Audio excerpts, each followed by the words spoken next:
It is legit. It's still legit. Always. Awesome. Let's go live. Yeah, crack it. Crack it open. Let's get after it.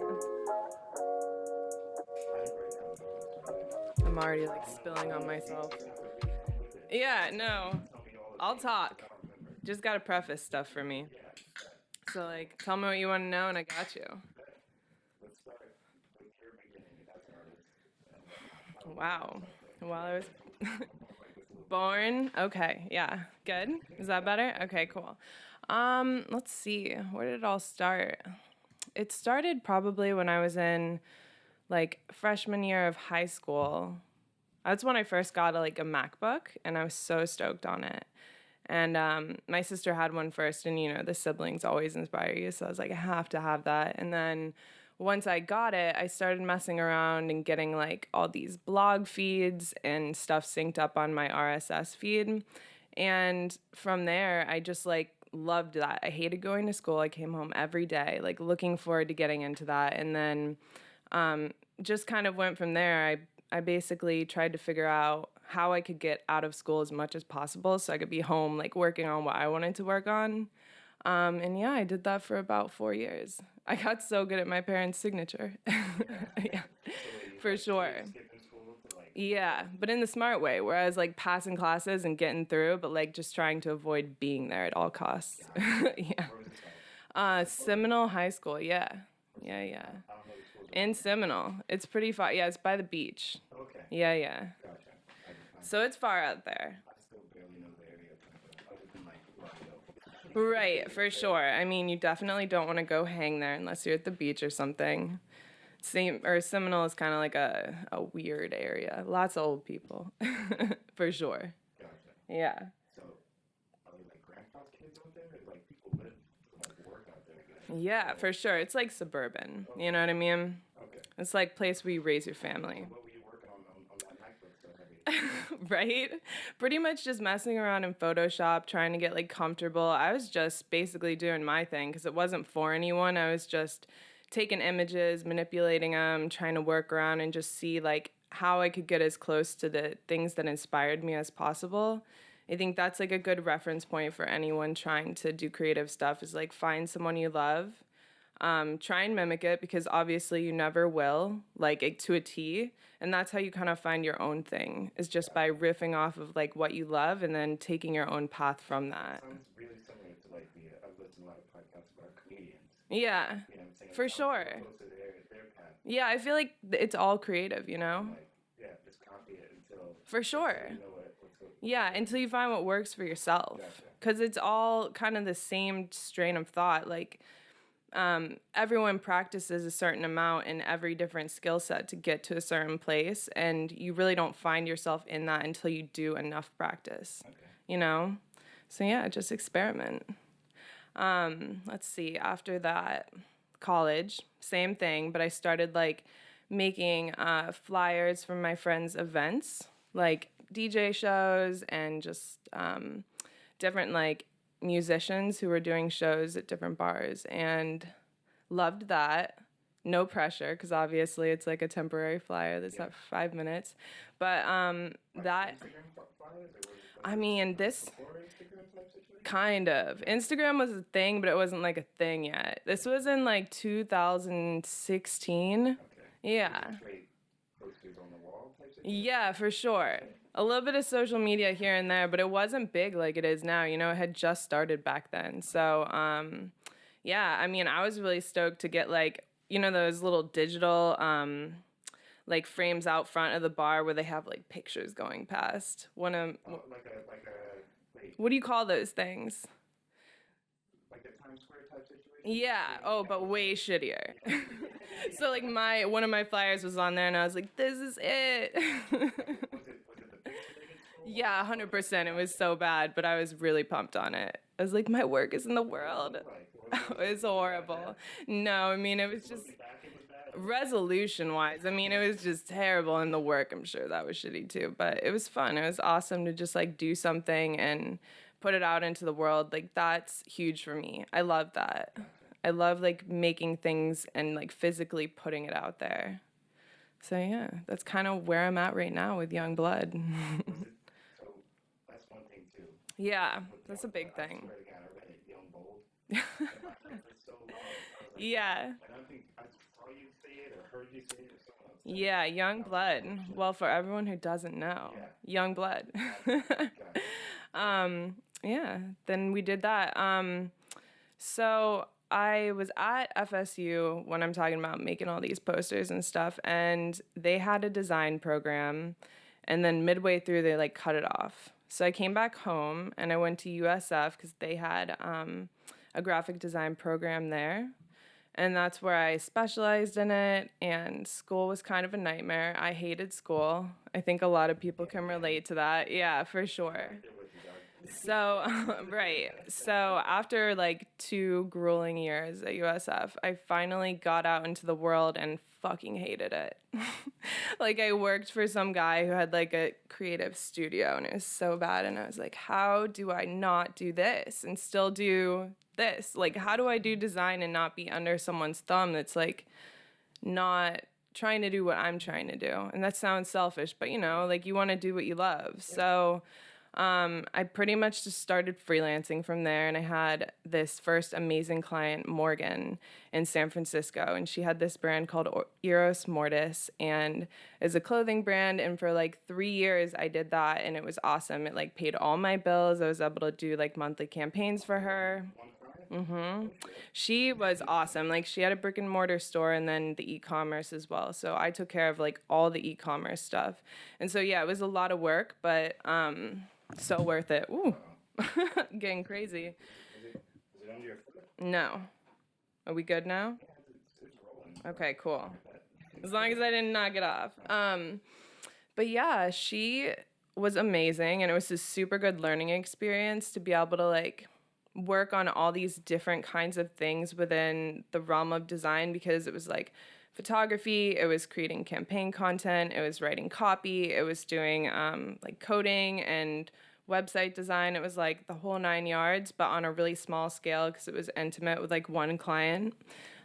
So from there, pretty much, it was like 2 years of that, and then I finally got a couple other really good clients, and yeah, moved forward from there and really like.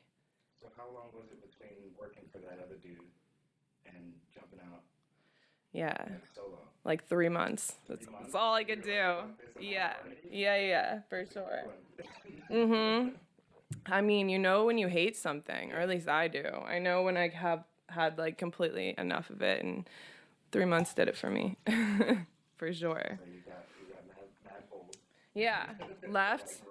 Yeah, and I mean, it was tough. There, I did that for about, let's see, I started Yungbld in 2015, did it for about 4 years, and it was like highs and lows, you know? Because you get clients and you're super pumped on it, and then sometimes they turn into like nightmare clients where you're like, oof, I don't know if I can do this for very long. And then, you know, sometimes you have great clients, but then the project just is kind of over when it's over. Like a span of like 1 to 6 months is pretty normal. And when you're first starting, you got to have lower rates, at least in my experience, to be able to sustain like steady work, because you don't really have the recognition that you need yet. So worked like that for like 4 years. I got to year like, I think it was like 4.5, and I was like, fuck, I gotta stop. Like I can barely pay my bills. Like I don't know if I can do this anymore. And then I asked my mom, I was like, Or was it just the no, I loved it. I was just like, if I can't pay my bills, like I gotta get my shit together. Like I can't not pay my bills. So I asked my mom to invest like $1,000 in me just so I could like redo my whole website, because I had a mentor named Saxon in New York, and he was like, look, I promise, just keep pushing. And I was like, well, I got to do something because it's not working right now. Like I got to change something. And he's like, well, redo your website so like you put on a better face to the clients. So I did that, and then literally 5 months later, shit changed totally for me, and it was like the best feeling ever. It was exactly at year 5, and I just got this massive client, posted the work after like 3 months of working on it, and from there it just took off, which is where I'm at now, which is the best feeling ever. Gotcha. So you said 2015. So This year or last year? Yeah. That's this. Yeah. You're So let's almost at see. that line where you're like, Exactly. For sure. No, I think it was last year. It's so hard to like keep track of time now. You know what I mean? Like I feel like when that happened, it was like 5 years ago, but it was only like a year ago. It's hard to keep things in perspective with so much going on. But yeah, let's see. But it's working now though. Oh yeah. It's going well. I've never made so much money before. Like I don't know what to do with it. I'm buying furniture and shit. Yeah. It's going super well. So, and we've also kind of expanded what we do. So we used to do like branding packages at first and then kind of work that into print material and then website design and development and like a social media setup package. But now we do product design and development too, which is like anything you can think of. So like this lighter or this beautiful camera right here.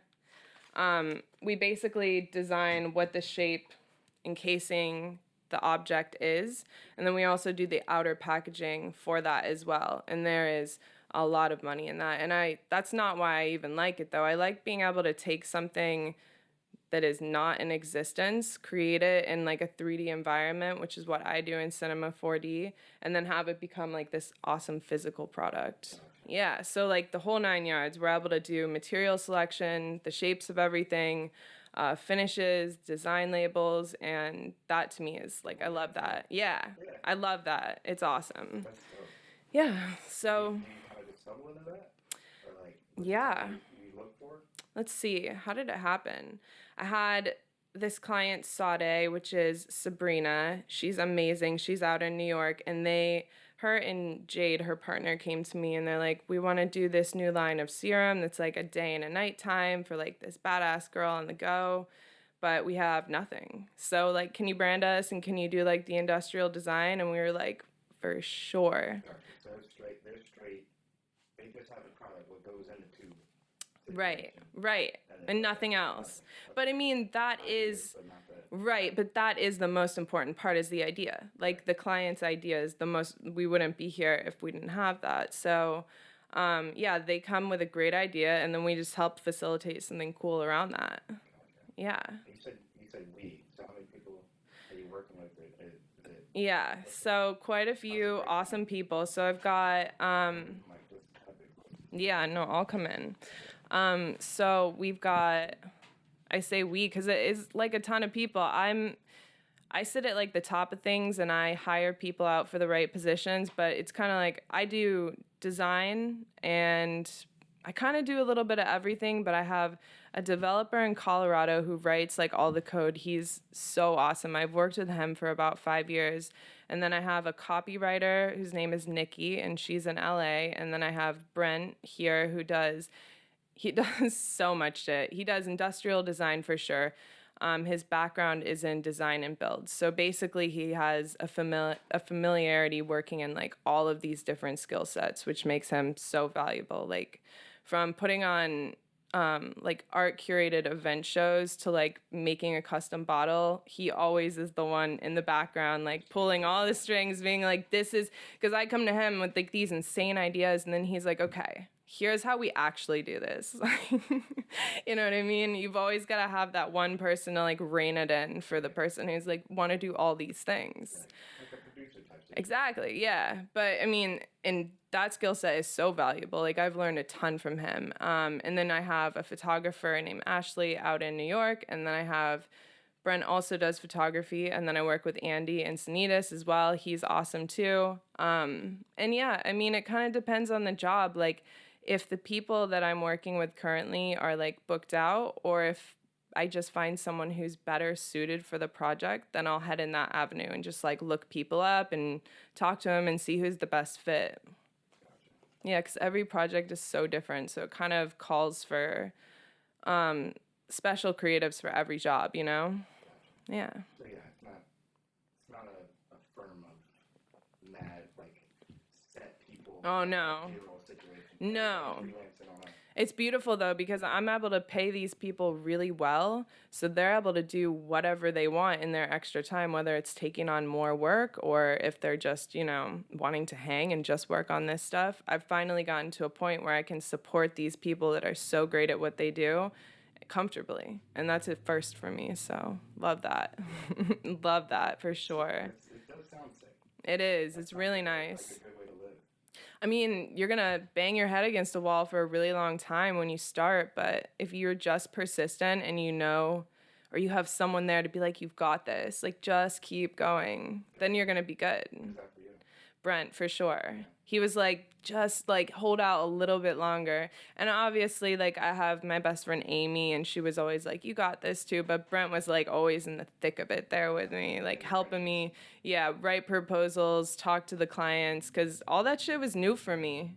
And I mean, some creatives are blessed with being both like very articulate, well-spoken, and personable, and being super creative, but that was never me. Like, I was always super creative, but when it came to, like, talking to a client, I was like, oh, my God, what do I say?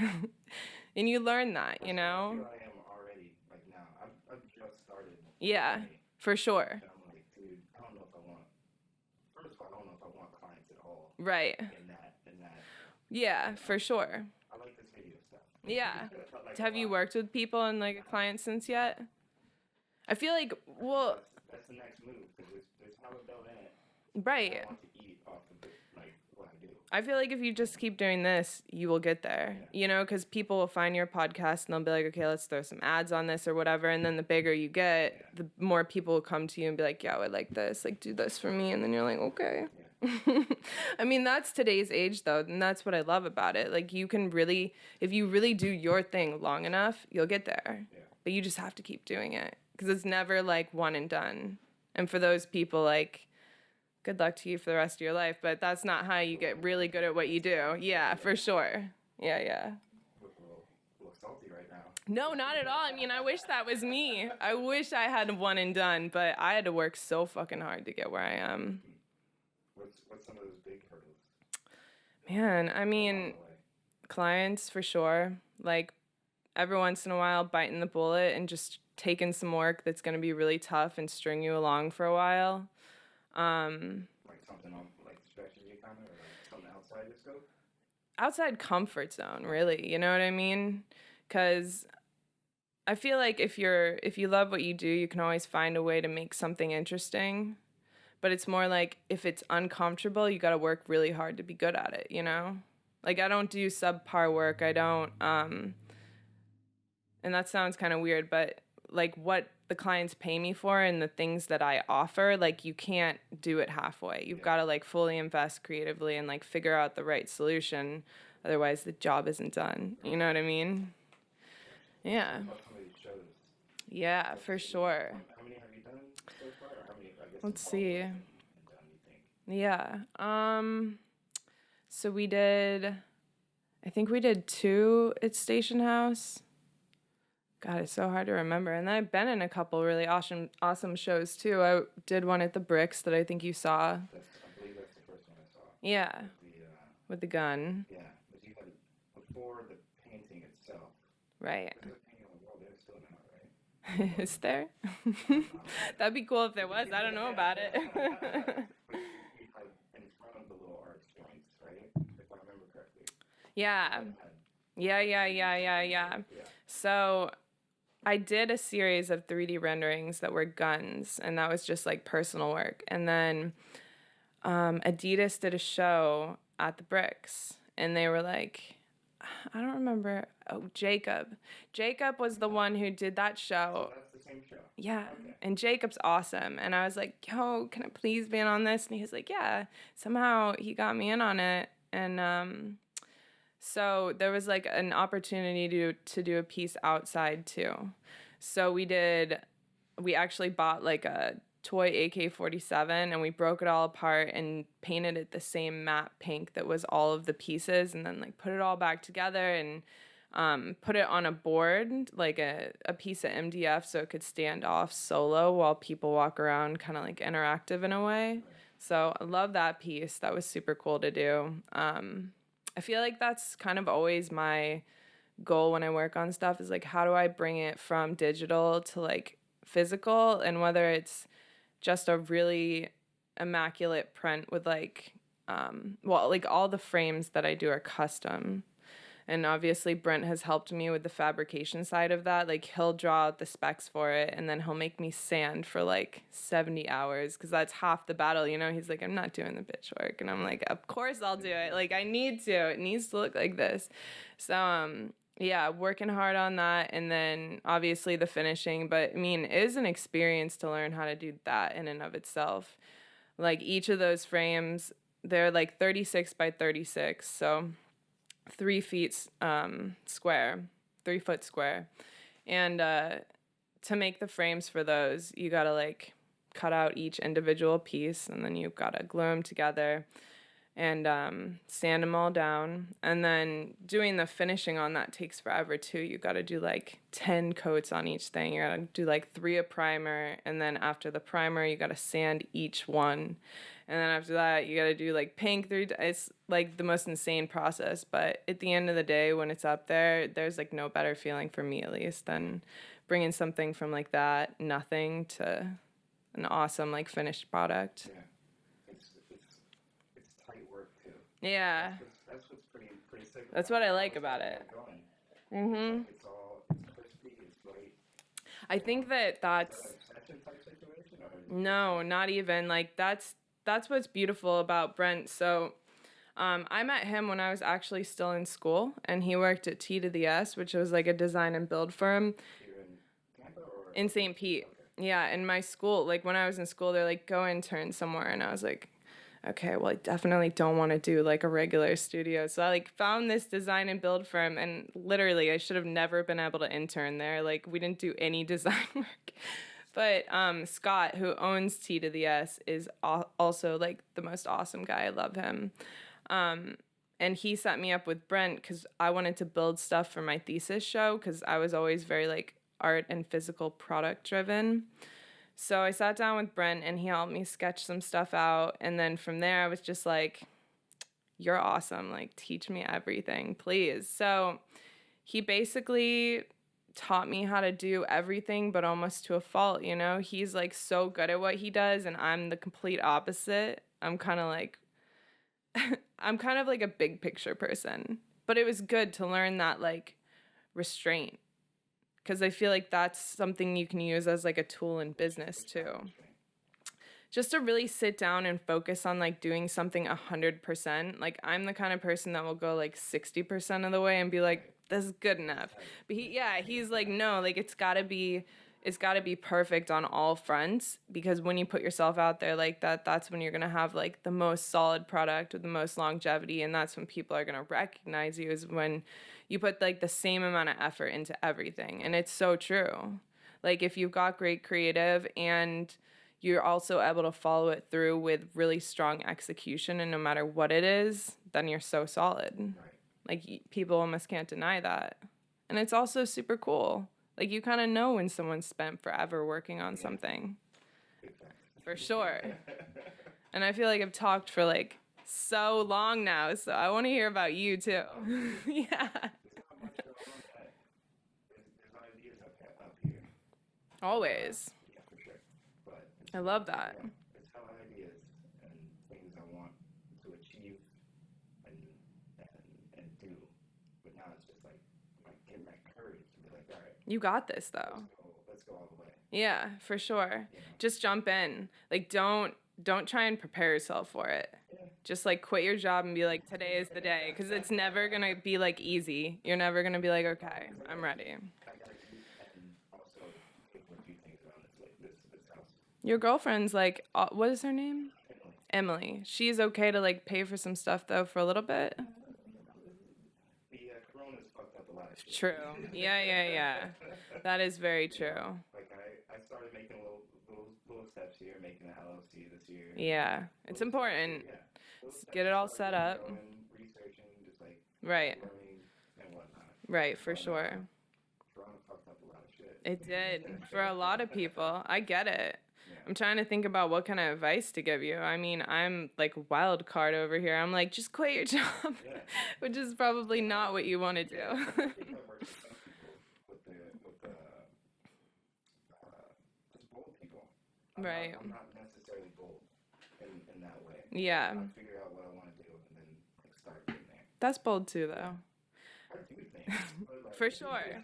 I almost feel like it's better sometimes to be like forced into it, Yeah. at least for me, because then I'm like, there's no way out. Like, I have to figure it out. Just do it. Right, exactly. It can be tough, but it's also like really solid when you're pushed into a corner and you're like, okay, it's time to make it work. I'm a type of cat. I get mad. I love that. My nerves, nah, I Can't function. I'm a folder under hella pressure. Yeah. I know myself. I feel like everyone kind of is. You just got to be broken enough times to be like, okay, Yeah. I can do this. Yeah, that's the other thing too. Is I haven't taken enough L's yet. Mm-hmm. You got to. Yes, my whole life was L's. So when I got into this, I was just like, this is fucking fine. Like, I'm used to it. Cool, like, oh, it's like, what were you? No, not really. I was just always like the rebel kid, like doing the wrong shit at the wrong time, always getting in trouble. So I was kind of used to like people being like, nope, not not happening. But yeah, you're super talented. So like, I'm getting there. you are. So like, just preparation is good, and you've got this when you finally want to take that step, for sure. I've spent enough. That's what I know. And reach out to the creatives, you know. Straight cash money Yeah. stuff. I'm like, shit. I've spent enough. Like, I'm. For sure. Right. I mean, but I love this. Like, you're coming at it from the same angle where you want it to be so solid, so you're doing all of the prep work ahead of time so you can do the best product now, which is where you need to be. Love that. If you know anyone that has better cameras, though, let me know. So you can go over there and steal them. No, never that. For sure. Why? What do you need better cameras for? That was when I was saying there's 2 weeks. Yeah. Getting the Sonya Hoop episode together. Yeah. And, like, problem solving. Yeah. Just the GoPros. Hey, Start a podcast with GoPros. talk to Brent.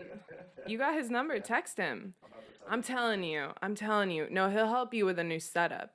Like, this man knows how to research. Puts up all the things. Okay. Literally, he's so good at researching, and he's just so smart. He's got like science and math background also. I'm telling you, he's so smart. He can he's a super nerd. He can figure anything out though. Like, that's the thing that's so annoying about him, but also good about him. You ask him anything and he's got an answer for you. And it's not wrong, which is the most annoying part. Like, I'm like, you're full of shit. And then I look it up and he's not. And I'm like, how do you know? He's like, I read. And I'm like, you're so fucking annoying. He reads everything. He's got the internet. He's got books. Like, the whole 9 yards. Doesn't matter what it is. Like, he knows too much about everything. But honestly, it's like it's so solid. I'm hella ADHD. Same. So like sitting down and doing the work for Same. hours at a time. Yeah. That is a problem. Yeah. That's tough. 100%. You know, I can't do it I either. gotta walk away, come back. Yeah. But that's good, because if you have like a breath from it, you'll always come back a little fresher. Oh, yeah. And maybe figure it out in a different way that you wouldn't have had you like stayed here and tried to figure it out. But wherever my interest is, right? Right. That's what kind of sucks a little bit too. Wherever my interest is, like I'll sit there and play with something for 3 hours straight. Mm-hmm. And then I'm burnt out. Right. I'm frustrated. Same. This, Right. Yeah, I get one. I'm that way too. I would do that with like 3D renderings and stuff, because I got into it because I did it for my artwork. And then it just so happened that like I got good at it and I was able to use it for my clients with their renderings. But that shit, oh my God, it's so intense. There's so much to learn in every program. Like, sometimes I'd sit down, and the sun would be like coming up and it'd be going down, and I would be like in the same position doing the same thing. And I'm like, what happened to the day? Yeah. But I mean, it's good. I've seen, so my girl, she does the 3DX. Yeah, I love that. Yeah. And I've seen it, and immediately I was like, nah, that's not for me. Were you like intimidated? Were you like, oh my God? Yeah. For sure. I see all and then she says words, and I'm like, I don't know what the fuck. Vector this, and, You're like, what is that? any of that. Yeah, you're like, real words, please. I have no idea what that means. Yeah, it loses me. Yeah, Like, I don't know how she does it, honestly. for sure. Especially, So I've been hearing about the work for Yeah. however long, maybe whatever, however long, right? Yeah. And then Corona hits. So Right. he's here in this office working for a job, Yeah. and like I see the what's the word? The focus that it took, and like Oh, yeah. and what she actually does. I'm like, fuck, like Yeah, like seeing her work. $100,000. I don't know if I can make that happen. I think you could. I mean, maybe. Right. Yeah. I'll be like, fuck that job. Yeah, for sure. Right. It's just a lot of research, and I don't even know why I like it so much, honestly, because it's like, it's intense. There's way too much to learn. You're never done learning in those programs. I think the biggest reason why I actually like it is because before I met Brent, like, I always wanted to make physical things, but I never had any of the shit. So, like, I didn't have a photo studio, which in any 3D rendering program, I use Cinema 4D, but you can set up studio scenes and then create objects within them. So you're actually doing like multiple multimedia formats. So you're like setting up a studio scene. You've got a camera. You want to do all the settings for your camera, so like shutter speed, aperture, like the whole nine. And then you're also creating the objects and how they are in the scene. So it's like this almost like immersive thing that would normally be in reality, but you can do it digitally without the investment on all the things, which is what I loved. I was like, okay, cool. Like this, like, why wouldn't anyone want to do this? So I still love it, but it's cool to do that in a 3D environment and then like pull it into the real world and then do it that way too. It's almost like a dry run. Like, how do you do it really well? You 3D render it first, then you figure it out. But yeah. You asked me about shows, too. Yeah. We didn't even talk about that. I think we started that way, and then that's what it was. We started talking about that YouTube show. Yeah, that show was cool. I liked that show. The other one that stands out. Station House. No, that's one with Mize? Yeah, love them. Or there's multiple? Love Juan and Mimi. There were a couple. Okay. Yeah, so, God, it's so hard to remember. It was like a while ago. So we did... The first one that we did was the pedestals. Did you see that one? So, what outside or? It was inside and outside, but the one Juan and Mimi did. Taking it up on the stage. Maybe you should tell it. I'm trying to remember. I'm like, where was that? I saw them and I was like, that's just dope.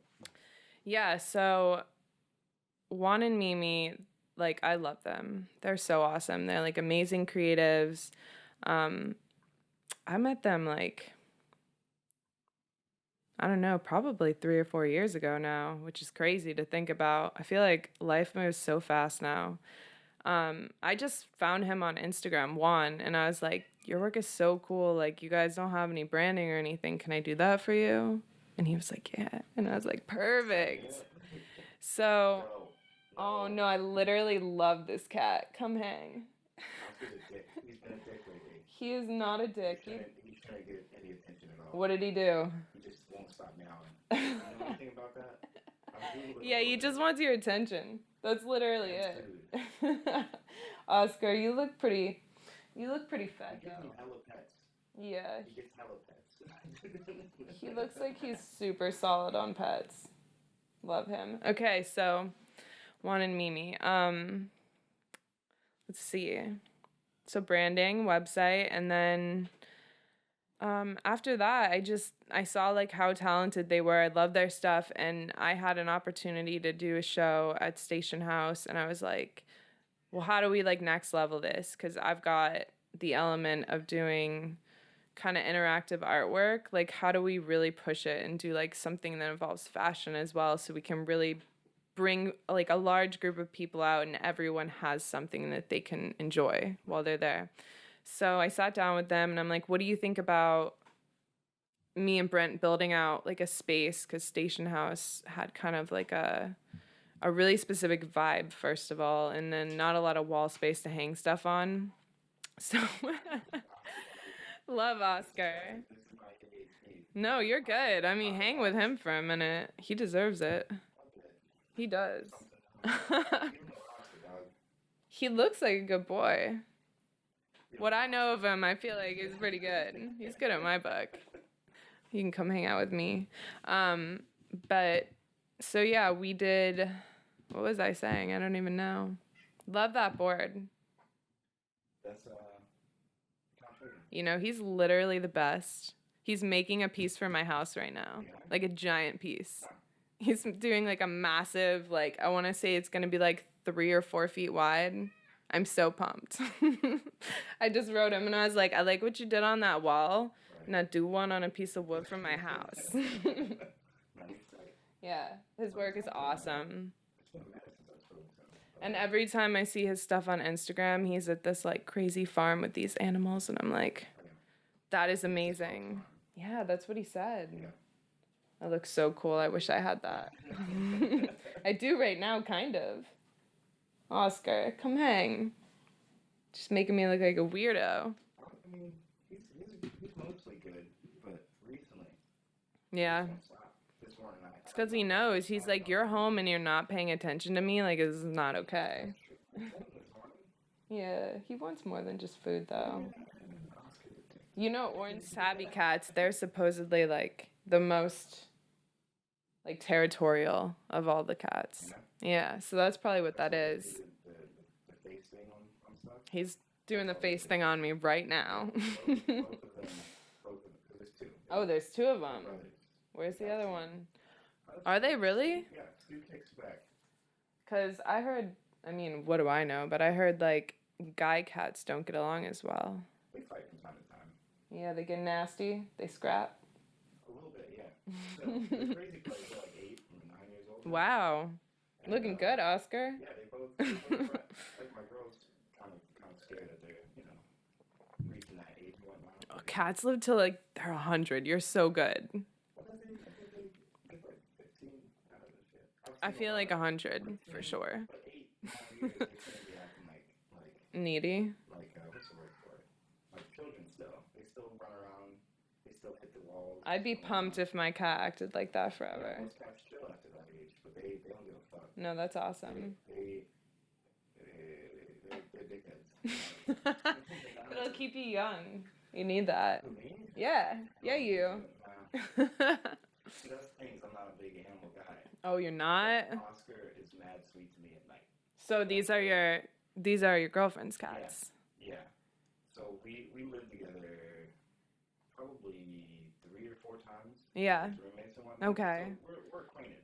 and Oscar always fucked with me, Oh, Oscar. like back in the day. Yeah, You know. because he knew he could. No, not bad fuck with me. He fucked with me. You know what I'm saying? I warmed up to him. Yeah. You know, we snuggled from time to time. Yeah, for sure. He's awesome. Oscar's a dick, dude. What did he do to you? He just meows. Recently. I love how that's your pet peeve. You're like, the main thing a cat does, you're like, I can't handle it.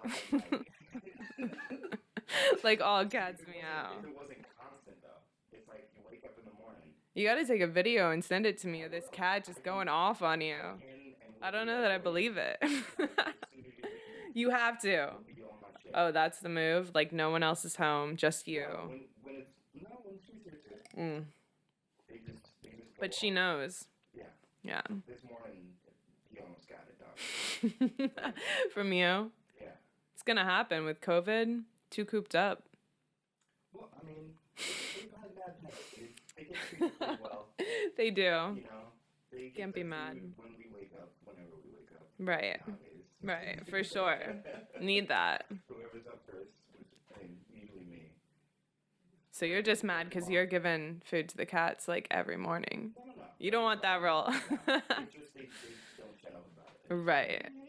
Yeah, because they know, like, you're the food holder now. It's your job. It's your only job. I can lay down, too. That's the thing. Yeah. I can lay down and kick it, and they don't fuck with me too much. They might scratch the door. Right. Because they know as soon as they scratch the door, maybe we'll get up For sure. and break them off a little food. It's dangerous. For sure. If you knew, you would know. Yeah. No, I have a cat too. I mean, she's insane. Yeah. Like every morning at 6 o'clock, she screams in my ear, and I'm like, okay. Like, really?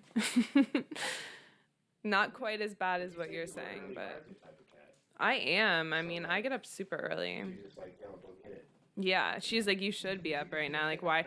It's the worst if I'm ever hungover. She's like, you're not sleeping. Like, that's never happening for you. It's the worst. I've had to, like, close her in the living room, and I'm like, no, like, no, not today. Never. See, our trick is usually just, I don't want to talk about cats the whole time. Yeah. This is the longest cat tangent. This is the longest cat tangent I've ever taken. Love that. Our move is put them on the back porch. That's kind of like time out area sometimes. Whoa. How does that happen? Took too big of a sip. Did it splash back in the glass? It did. And then splash up? And then it got me. Looking good though, right? Yeah, you can make it break it. No, I'm good. I got this. I think I'm all right. I just need a little wake up. Yeah, they're good cats, dude. I feel that. He knows too he's not allowed in here. Yeah. Like, I'm gonna try to keep it mostly cat food just in case somebody's allergic to it. I love how you're like, no more cats, and then you're like, but I just gotta tell you about this one other cat thing real quick.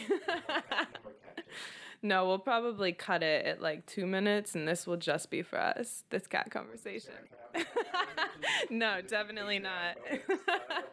100%. Yeah, I like that. For sure, for sure. What's this picture on the screen right here? Is that your content? Yeah.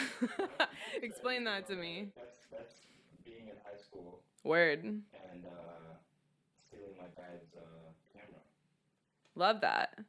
That's like such a real picture. I like that. Right here. I could probably whip it out. Show This me. model. Love that. This isn't the OG, but it's this model here, the Canon A1. I love that. That's awesome. This jacket, my dad had it from high school. Yeah, so cool. Now that's what it is, OGs and the I took it was called like a graphics communication class when I was actually in high school. It's like one of the classes I went to. And we also did photography, and we would like develop our own photos in darkroom. Super cool. Yeah, for sure. When you get locked in there enough trying to roll film, like, oh my God. The sensory perception with everything else, like the smells and shit.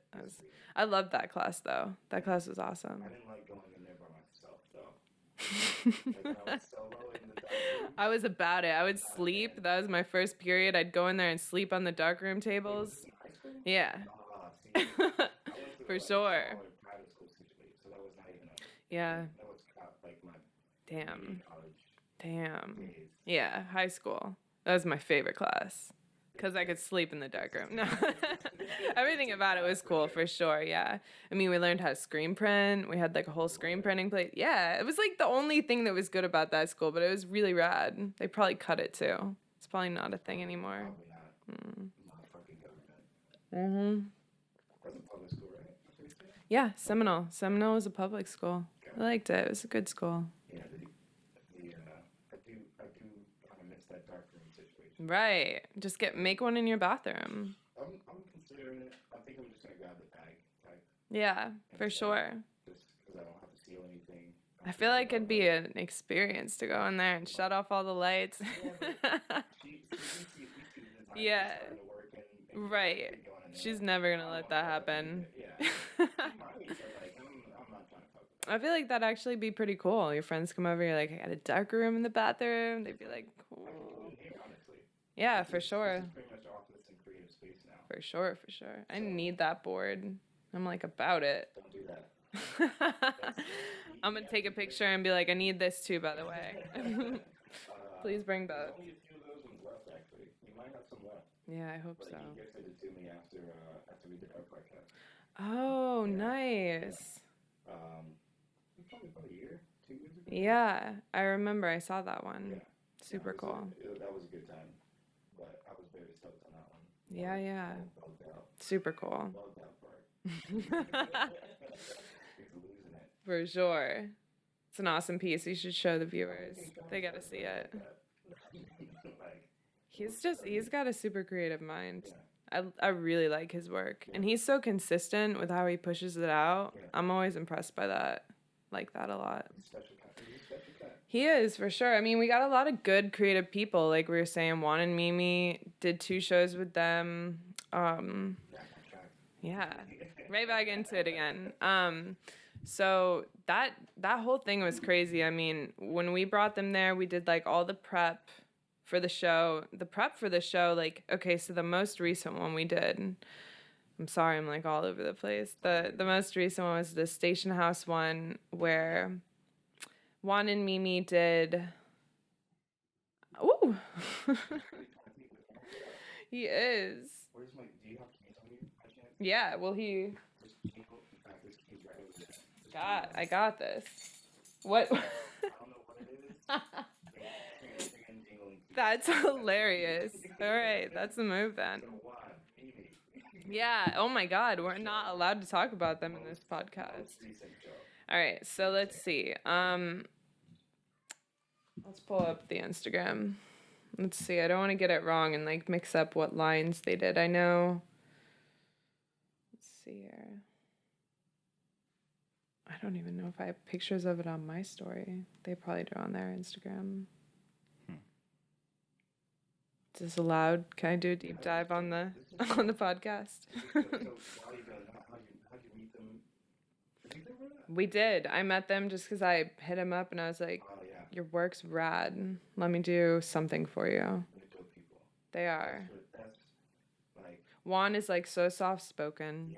Love that about him. And then Mimi's like all the personality. She's such a sweetheart. And then together, you know, I feel like you found your match when you fill each other's gaps. And I feel like they do that for each other so well. Yeah.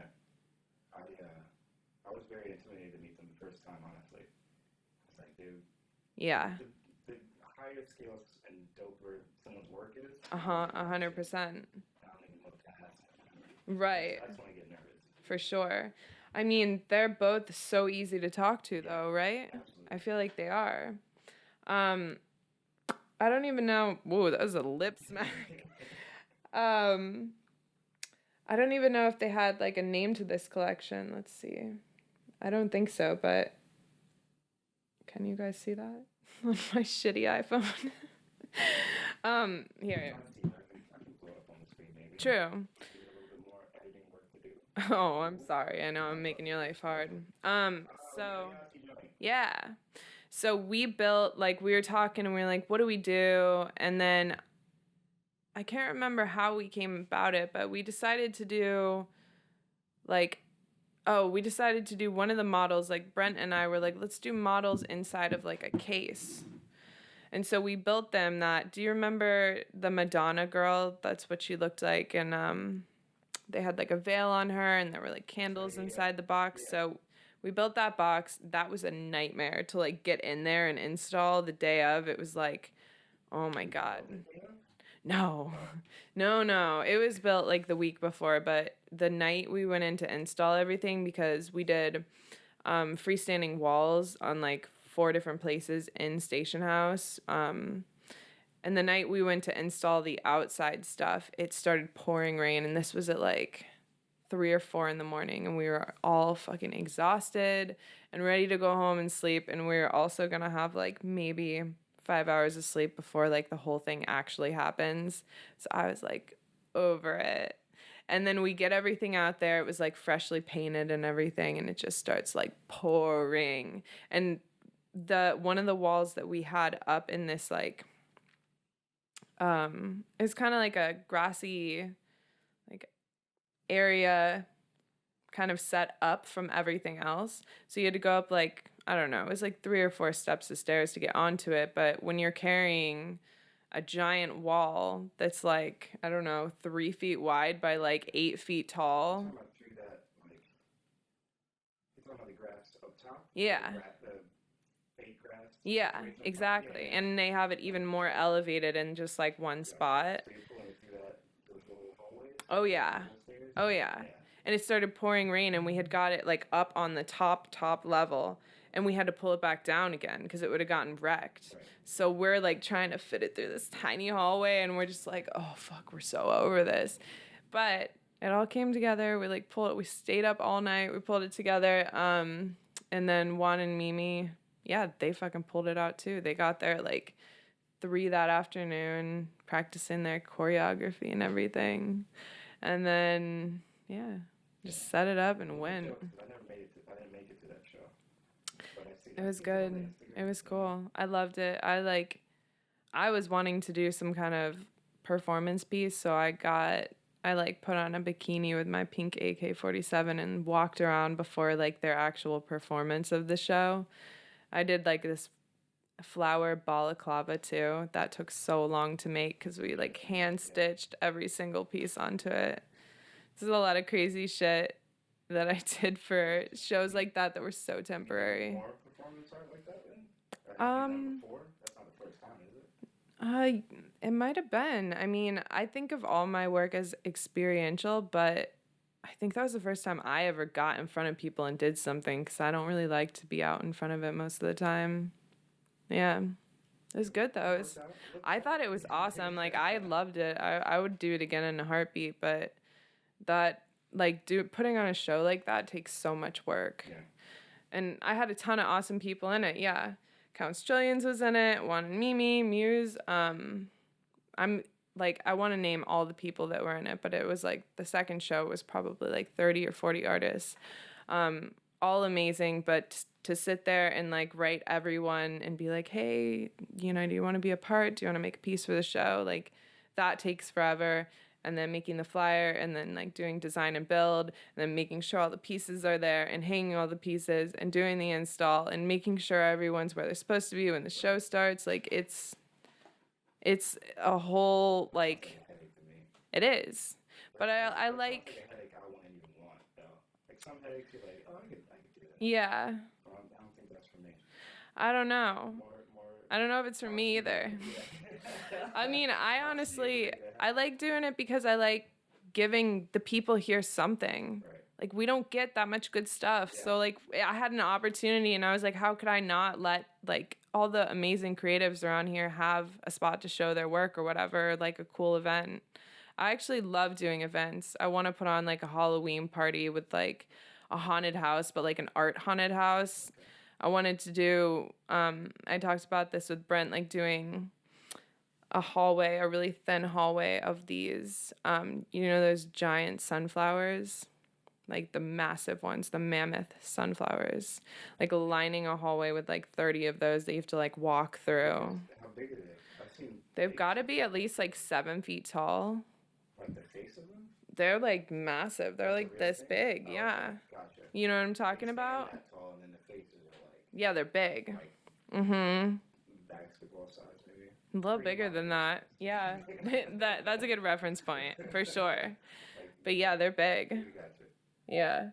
So lining a hallway with those? Yeah, and then like doing another, like one thing I wanted to do is another version of what I did at the Bricks, but more specific, I wanted to do like a pink monochrome room with the pink gun pieces on the wall, and then what I did as a performance piece, but like 3 models that weren't me, but were all dressed the same with the flower balaclavas and the pink AK-47s, like guarding the pieces in the room, but also kind of like muscling people as they walk through. And then when you get out into the main room, having it be, oh yeah, like a hot ass girl fucking shoving you around. And then when you get to the main room, it would be a gallery with like a bunch of artists, and then it would be I wanted to do pop-up shops with like all the amazing creatives around here too, like lining the walls, and then have like Betty DJ and a couple other people, maybe like have the Ben sponsor. Like I planned this thing out, and I wanted to do it last year and have like a bunch of cool installs. Like Sebastian Coolidge has this giant swing in his studio that hangs like 20 feet from the ceiling. Loved that. I was like, how do we do that? And then Brent was like, we're gonna get sued. Like for sure if we do that. Yeah, because you got drunk people like on a giant swing. But anyways, I wanted to blow it out like that. Right. Or make them sign a waiver and be like, you can't sue us for a good time. And then like the third element was Juan and Mimi doing another fashion show, but like really blowing it out. Like how do we elevate it again like we did in the past? And then we have amazing makeup artists here too. so having them do like crazy looks on girls. So it's this like multi-functional experience where it's like art, culture, fashion, music, the whole 9 yards. Because what show do we have like that here? Not much with everything. Like I'm talking like a high end, like a high end curated event that's like done, like you leave and you're like, what the fuck did I just go to? And how do I go back next year? I haven't felt that in a while. Yeah. Out here. So that's what I was trying to do. Still want to do it, but I gotta find the right people to partner with because I'm one person, Brent's one person, and to do something like this, it needs a team. Gotcha. You know, to do it really well, because there's so much logistically that has to happen to like have that happen. So many things. Yeah, it's gonna cost a grip too. Yeah, like we had planned. That's not put together. We had planned like I think $15,000 or $20,000 as like a total for everything, but that's like everything. Right. Yeah, so that's not too bad. Not crazy. Well, we were gonna like charge at the door too, Right. for sure. You can make that happen. Yeah, if everyone paid like $5 at the door or something. I don't know what that math is, but Yeah, we had worked it out where like you would make your money back and then the bar also charges money, so like you know what I mean? alcohol does. Yeah. Does do work. Right. So much. So I feel like something like that would have worked well. Gotcha. Yeah. That's a big idea out here. Mhm. No joke. I mean, there's so many things I want to do just to like make our city a little bit better, but it is hard to find all the time, you know? The time outside of working. Oh yeah. Gotcha. Cuz it's like I got Yungbld and then I've got like client work and then personal work and then outside of that like I try and live my life too. Yeah. So adding more stuff on top of that. Do you live here? No, not really. I mean, I've been trying to, like, this past year I've gotten way better at it, but as you can see, like, my personal work, I haven't done that much new stuff this year because I've been actually, like, living my life. So there's, like, a balance Right. for sure.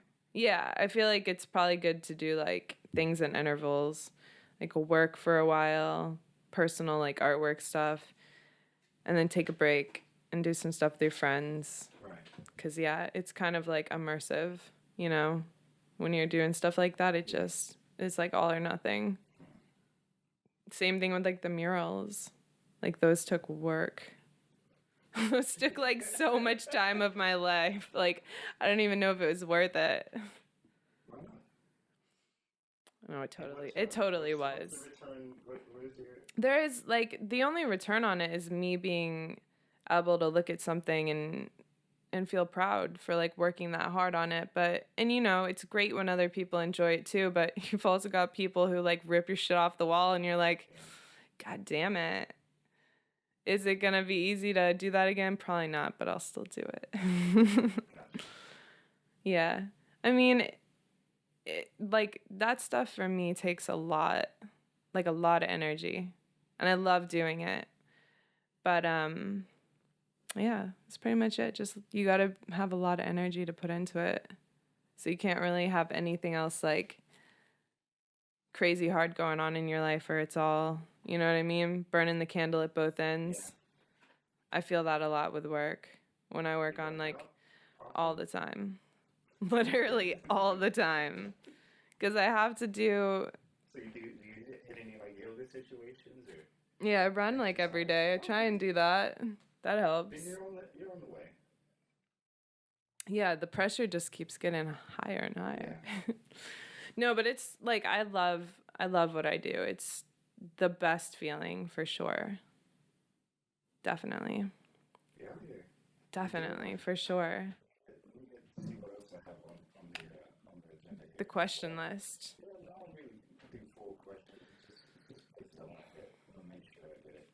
My memory is fast. Same. I feel you.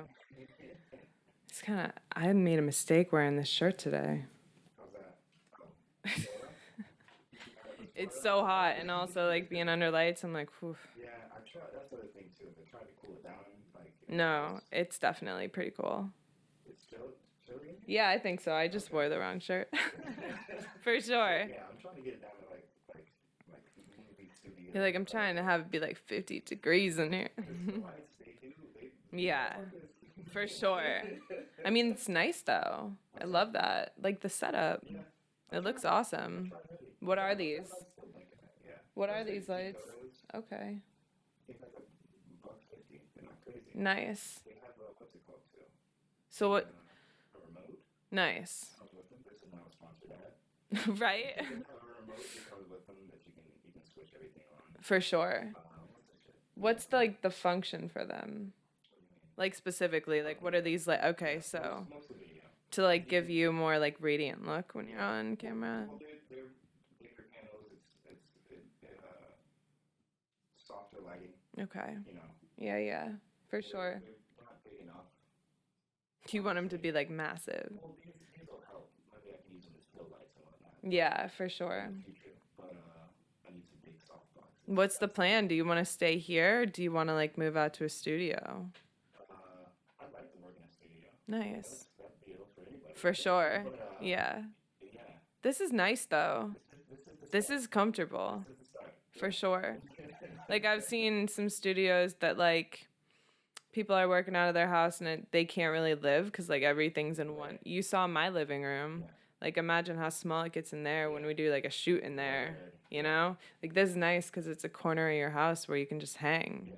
No, it's in fact most of this house stays open and new editing and whatnot. Yeah. Recently at least, but yeah, it's all packed up and going in that closet right there. Nice. Nice. So For sure. there's ways around it. Yeah.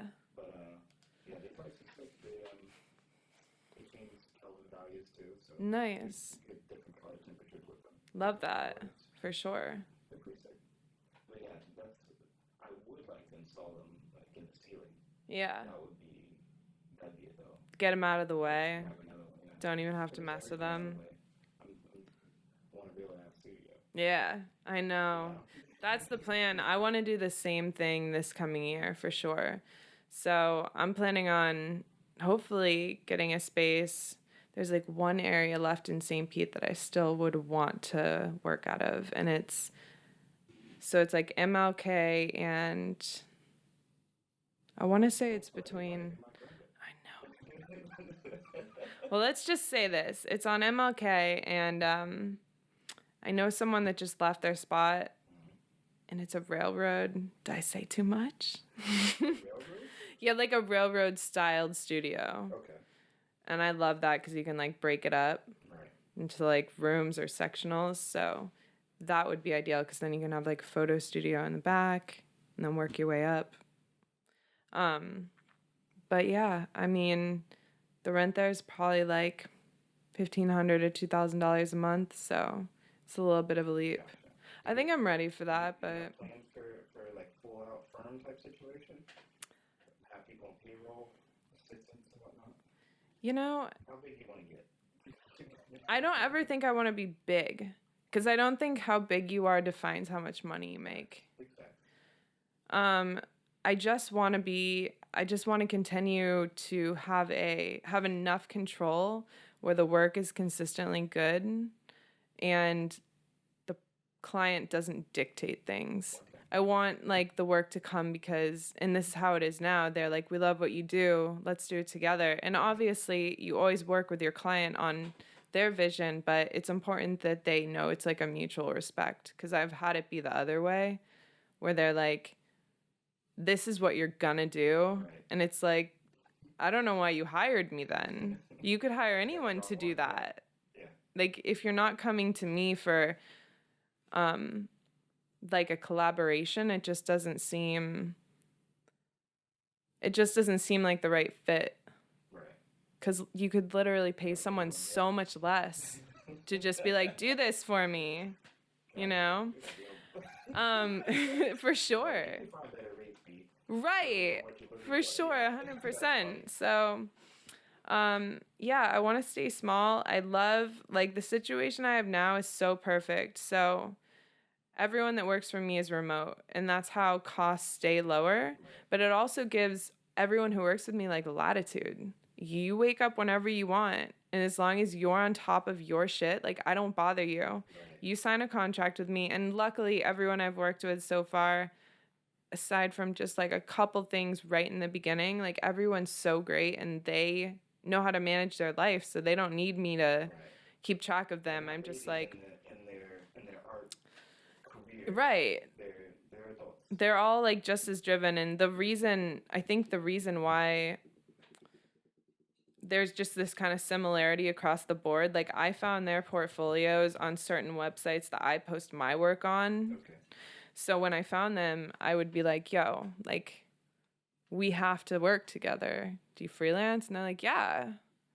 And because, like, we both, like, you got to have persistence to, like, be putting out your content on multiple platforms. You know what I mean?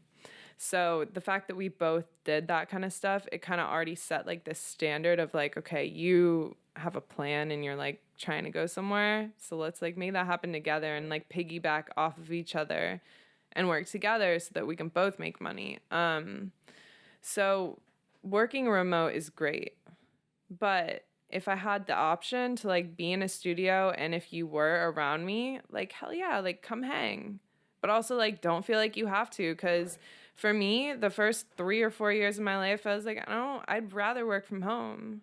And now that I'm, like, a little bit more, now that I'm a little bit more in it and I have a lot more work, I feel like I need a separation between, like, studio and, like, where I live. Because it's, you can't, like, close the door and walk away. Like, your living room is the workspace.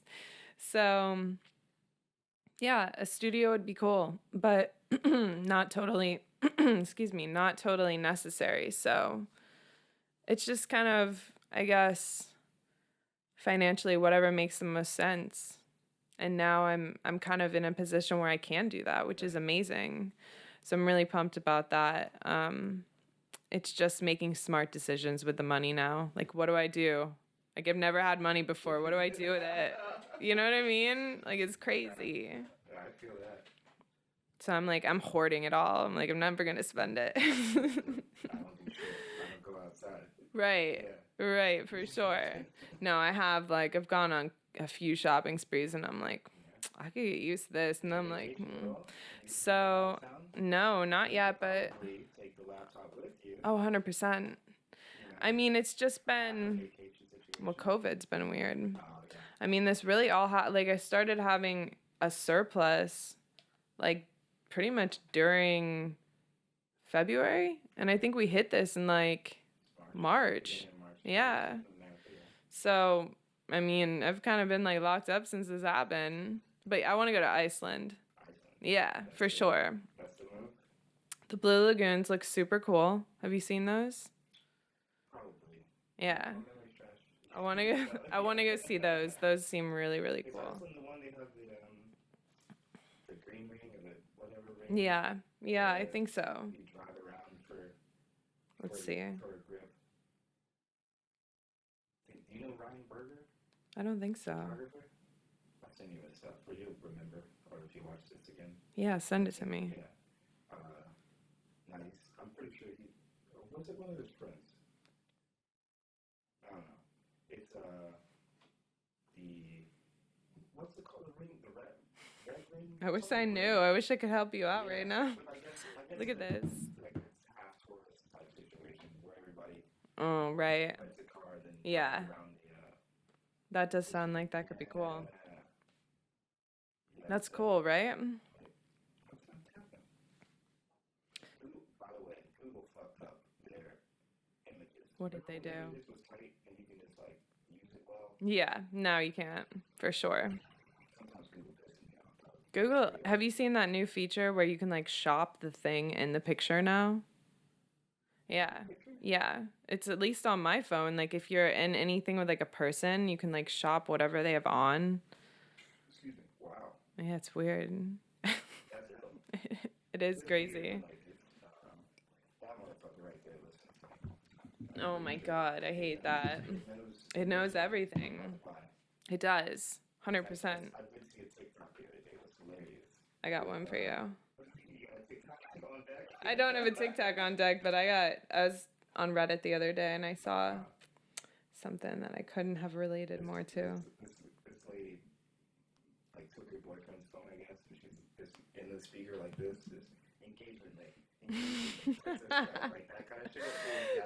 Stop. That shit, I mean, rolling. That worked too. Huh? That Oh, worked I too. guarantee. Like, 100%. It's only here.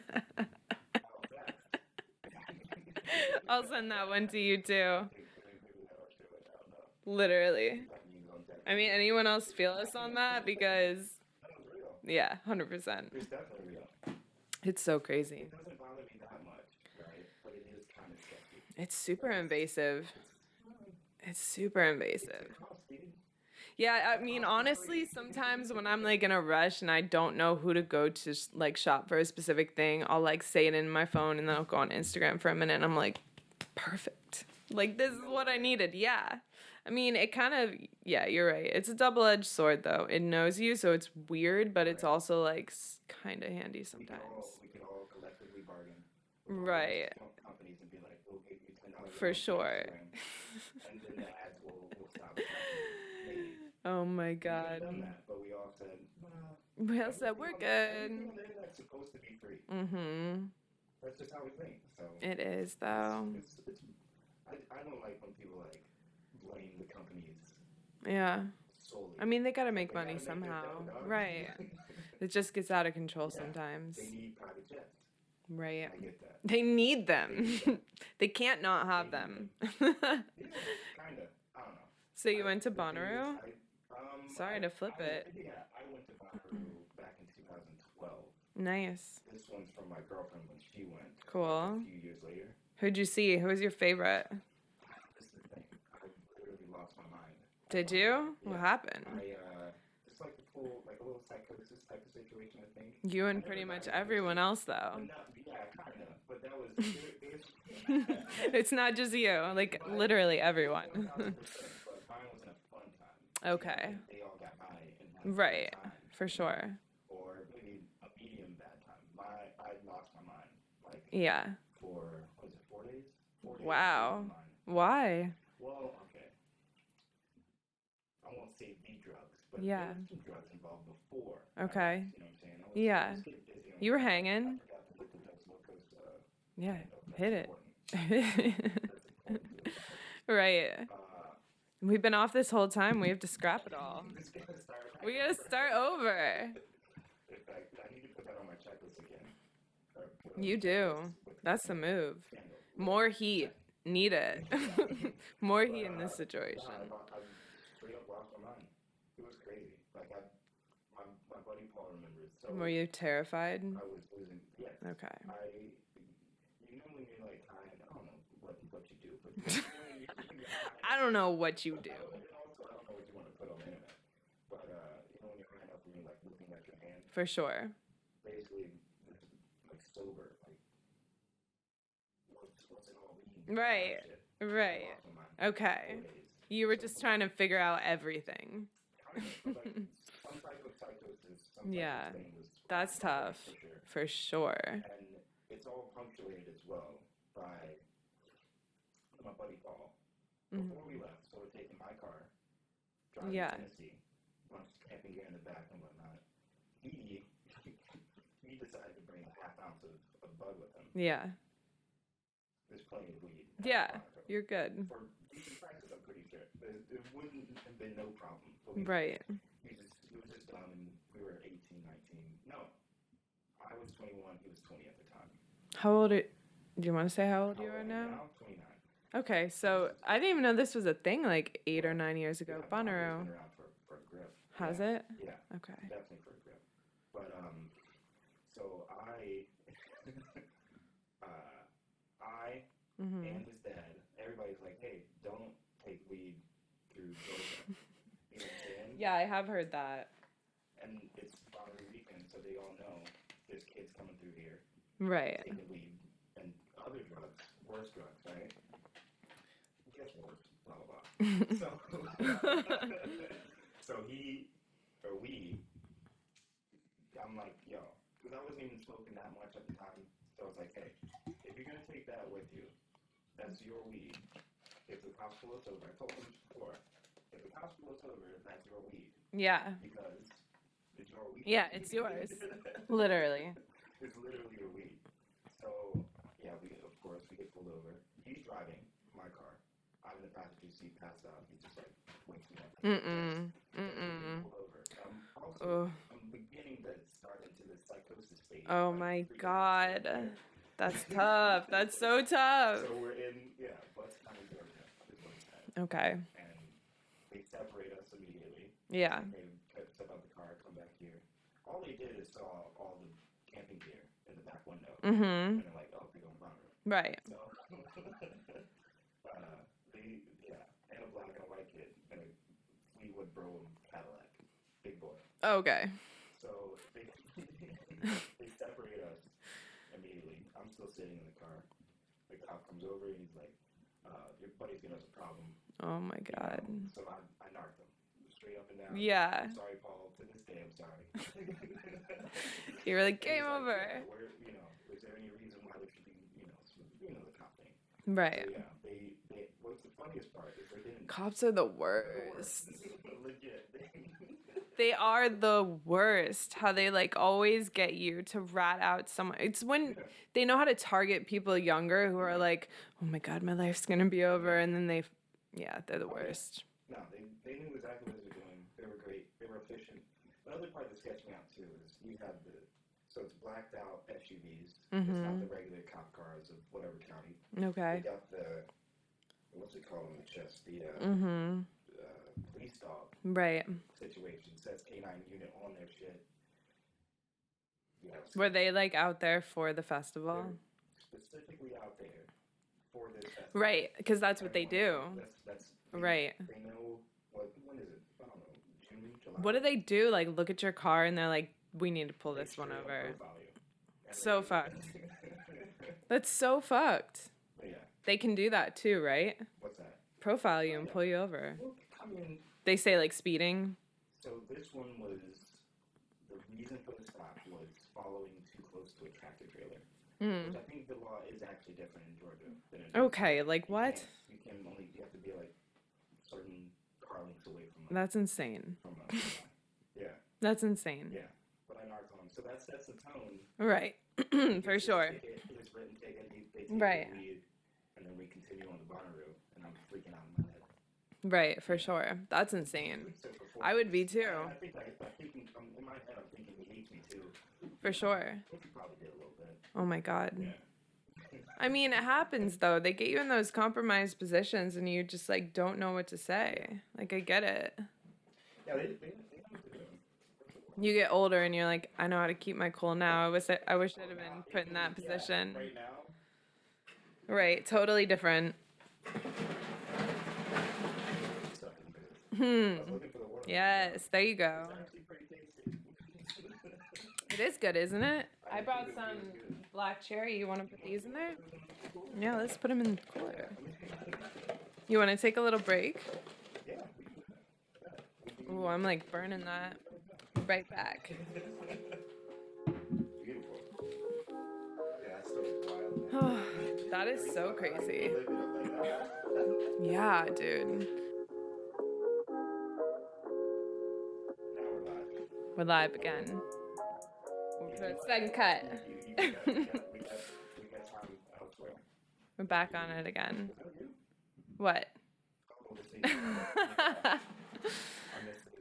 You're like, what is the deal? White Claw's just popping up randomly. What was we talking about in the break though? Who knows? Oh, artwork. Artwork. Talking about some of the stuff we've worked on. Oh, okay. Good? Are we good? Yeah. Okay, perfect. Talking about just stuff that I've worked on over the past couple of years. Did you ever see that flip book that I did? I saw it at the house actually. Yeah. You didn't get to see it in motion though. Let me show you this. This piece is so cool. I was super happy with this one. Took a lot of time because it's basically kind of like a riff of what I did for the mural, but I did this show called Files and Films, and they wanted to do animations, like turn. Mize? Yeah. Is that how you say it? I fucked it up both ways. Mize? Yeah. Mize Gallery. I'm saying Mize, I think. Mize is cool too. I'm cool with that. You can call it whatever you want. I think it's his last name, though, isn't it? Mize, Chad Mize. Yeah, yeah. It is. I'm just like, I don't care what you say. Yeah, Chad's nice. He's a good dude, for sure. You can call him Mize the whole time. He would laugh so hard. He's got a good sense of humor. Let's see. But yeah, that piece, so they wanted the artist to do like something that had to do with animation or like motion. So if you can see here, you can look at both of them. But on the next one too, it's basically the animation of the butterfly on fire flapping its wings. So that was like really interesting putting that together. So Brent like engineered the mechanics behind it because that whole thing is custom. Like we built the box, we built the mechanism inside that does the 32 rotation. Each panel is like a front and a back of the opposite. So when it flips over, it's the actual image, wherever you guys can see it. And then so each piece, if you can imagine it, like each piece has a back to it too. That's the face to the next one. So, and then it rotates on even like 32-second cycle. So lots of math. But pieces like that are super cool. And that's, So wait, how did you, that's interesting now. So how did you get the exact timing right? Did you animate it first, like on a computer or something? no. So I talked with Brent and he's like, here's how many rotations we can fit onto a spindle this size, because I mean there's a lot of things you have to consider, like how big do you want the piece to be. If it's going to be massive, it can have way more points of contact for it to have, oh sorry guys, if you wanted to have more points of contact to have like more images in it. So I think we settled on, it was either 32 or 24, I can't remember, but we settled on a number. And then the animation that I made has like, it's like 2 minutes of the butterfly on fire. So I just cut it where I wanted it and then did like in a really close cycle of what it would overlap on the other side. I'm doing a horrible job explaining this. Yeah, right? I know. He is so good at explaining this stuff, and I'm always on the other side of it. I'm just like, let's make something cool. And he's like, here's how we make it work, though. I'm like, okay, perfect. So I'm concept most of the time, always the art direction, and then he's like the mechanics behind most of it. Same thing with like the mural. So I did the animations, yeah, of the butterflies on fire, and I was just going to do...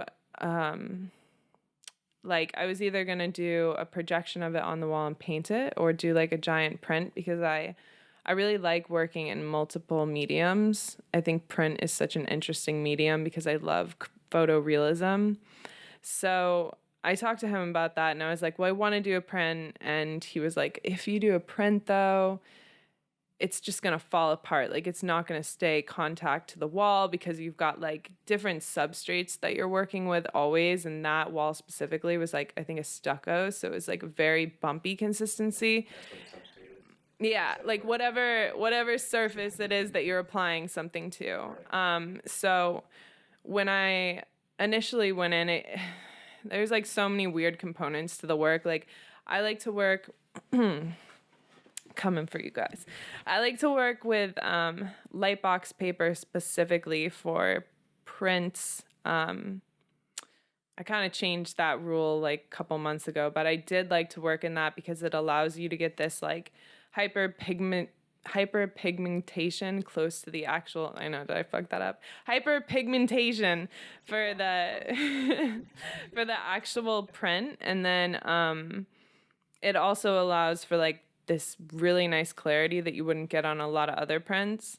So I chose to use that paper, but it's kind of a nightmare because it's like, it's basically a plastic. So it's really tough, durable, which is good, but you can't apply it to anything with a texture. So that's why we decided to do MDF, because that's like basically what people use for street signs. So it's super durable and it weathers really well, like highway signs. So, and it's also like perfectly smooth when you get it fresh. So we did we had to do like a ton of trial and error. Like the first one was Super 77, and that didn't work because Super 77 is a type of glue that you can use to like adhere things to other things. So we tried that first, and the Lightbox paper is like semi-transparent, so you could see the little specks of the glue like underneath the print, and I was like, no, like that looks like shit. So then we did rubber cement, and we like rolled it on with a paint roller, and that was seamless, so that was awesome. And then we had to resin pour over top of that for two reasons. One, it like conceals the print fully around like all the edges, and two, it gives it a final finish on the top base. So the only thing that would affect it at that point would be the sunlight. Like the weathering process, I mean, over time it would weather, but initially it's not going to weather as much aside from the sun UV rays, like changing the actual color of the print. So that was awesome. And then he was like, okay, well, let's like we even needed to like next level it. He was like, let's like make it stand off the wall at different dimensions. And I was like, that sounds cool, but like a lot of work. And he's like, okay, well, we've taken it like 9 miles. Let's take it all the way to 10. And I was like, okay, we have to now. So yeah, I mean, there's so many, it's so cool to have learned under Brent about all these different techniques and stuff, because you know, he's formally trained in design and build in a like a real life situation. So he did kitchens, homes, furniture for like extremely wealthy people for most of his life. So the skill set is there. Yeah, custom millwork. But yeah, and furniture and stuff like that too. But he had never, I wouldn't say it's not creative, because making furniture and millwork is creative, but it's a different kind of creativity than like what I do. It's just like a shift in concept and stuff. So to have like the pivot of like really refining how you do what you do in terms of like luxury pieces, and then translating that to these more like gritty, rough, sexual, like taut with tension pieces, I think is so interesting, because it's like these two things that want to fight each other but work so well together. So yeah, I mean, I wouldn't give it up for anything. Like everything I've learned from him in terms of execution and how to really think through a project all the way to put out the best result, I think is like one of the most valuable things I've learned in the past couple of years. Yeah, love it. Art is definitely like, I want to do more of it. I'm just caught between like making money right now. And I say making money like I love Yungbld. I love the work I do. I love my clients. I couldn't be happier. But you know, it's a little different. Yeah. Like a personal piece versus a client piece, or like you know what I mean? Yeah, for sure. They're both my babies. They're just different kinds of babies. Right. I love them both the same. But yeah. Same though? Like is it you know, I don't know. Little, like is it a tad bit different when it's, you know, well, because it's collaborative, so you're not just working for them. No, so, never. They're both babies. Yeah, for sure. No, I love the work I do for Yungbld, because it is so. What's the word for it? One's just like you're fucking like yes, and the other one you're just like yeah, like you know what I mean? Right. Like one's like super passionate, and the other one's just like super passionate too. I don't know. I guess I can't like I don't know how to define distinctively between the two. Like one of them is what I want to put into the world, and one of them is what someone else does. I guess that's the best way to define it. You're kind of like what do they call them? People, the ladies that midwife? Yeah, help them bring some births into the world. Right? Yeah, I mean, but at the end of the day, truly, like, it's always an experience where I'm allowed to be super creative too, so I never feel like I'm working for someone else in the negative sense. It's always really positive for me. Like, I love doing both. Just, yeah, the artwork's definitely more, I guess it just takes more from me, and I like that about it. Because it, like, exhausts you, and then it's this thing that now lives, like, in the world aside from you. Like, if I died tomorrow, that would be there for at least a little bit of time. That's cool. That's what I was wanted as well. When I was kind of inferring on you, I guess. Yeah. But if you wanted to Yeah. Because like large companies, For sure. Right. For sure. Can't do it anymore. That's true. I mean, I've. The future look for you? You think? I always love that question. Right. What are the goals? Yeah. I feel like I'm always looking forward to like what's directly next, but I never am really like thinking about long term. Like, I just want to do what I love as long as I possibly can and involve people who are just as passionate alongside. Like, that's literally it. If I leave and everyone's like, fuck this company, it's being buried with her, I'm fine with that. As long as I enjoyed the ride and like other people did too, like, it's fucking fine with me. Yeah. I think it's all about enjoying it. Yeah.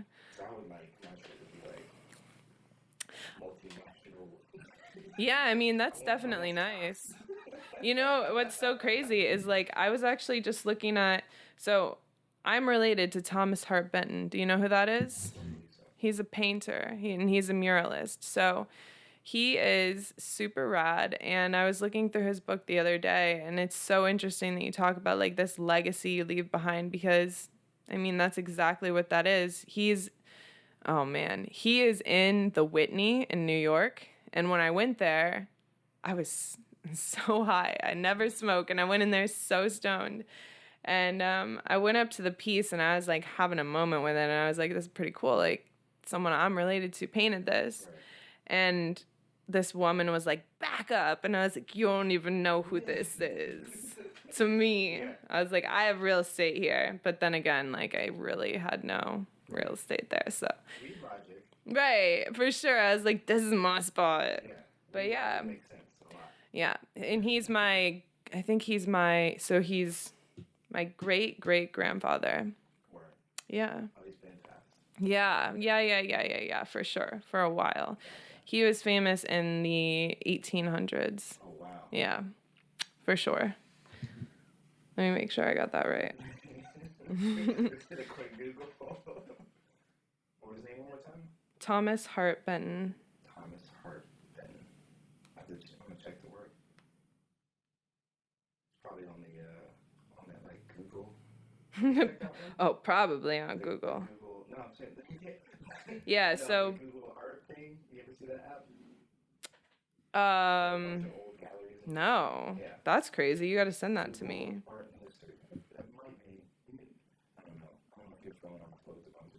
Yeah, you got to send. Yeah, so 1889 was when he was born, and then he died in 1975. Yeah. Arts and culture. Yeah, I need that. It's like a separate app. Yeah. Getting real. Yeah. Never seen it. I think they have like some VR stuff in there too. Huh. So you can see paintings up close. Word, that's crazy. And stuff like that. Yeah. Super cool. I played around with it for a little while. I need to get in on that. It's off the phone now. Yeah. It's reinstalling now. Is it right now? So we get to check it out? Yeah. But yeah, I mean, with artwork, I feel like if we can talk about that just a little bit more. I think that something that's so interesting in like work in general is just when people play with scale. And like with that mural, it was cool because we got to do things so massive. And then I've also done stuff on the other end of the spectrum, which is like these small ass little frames.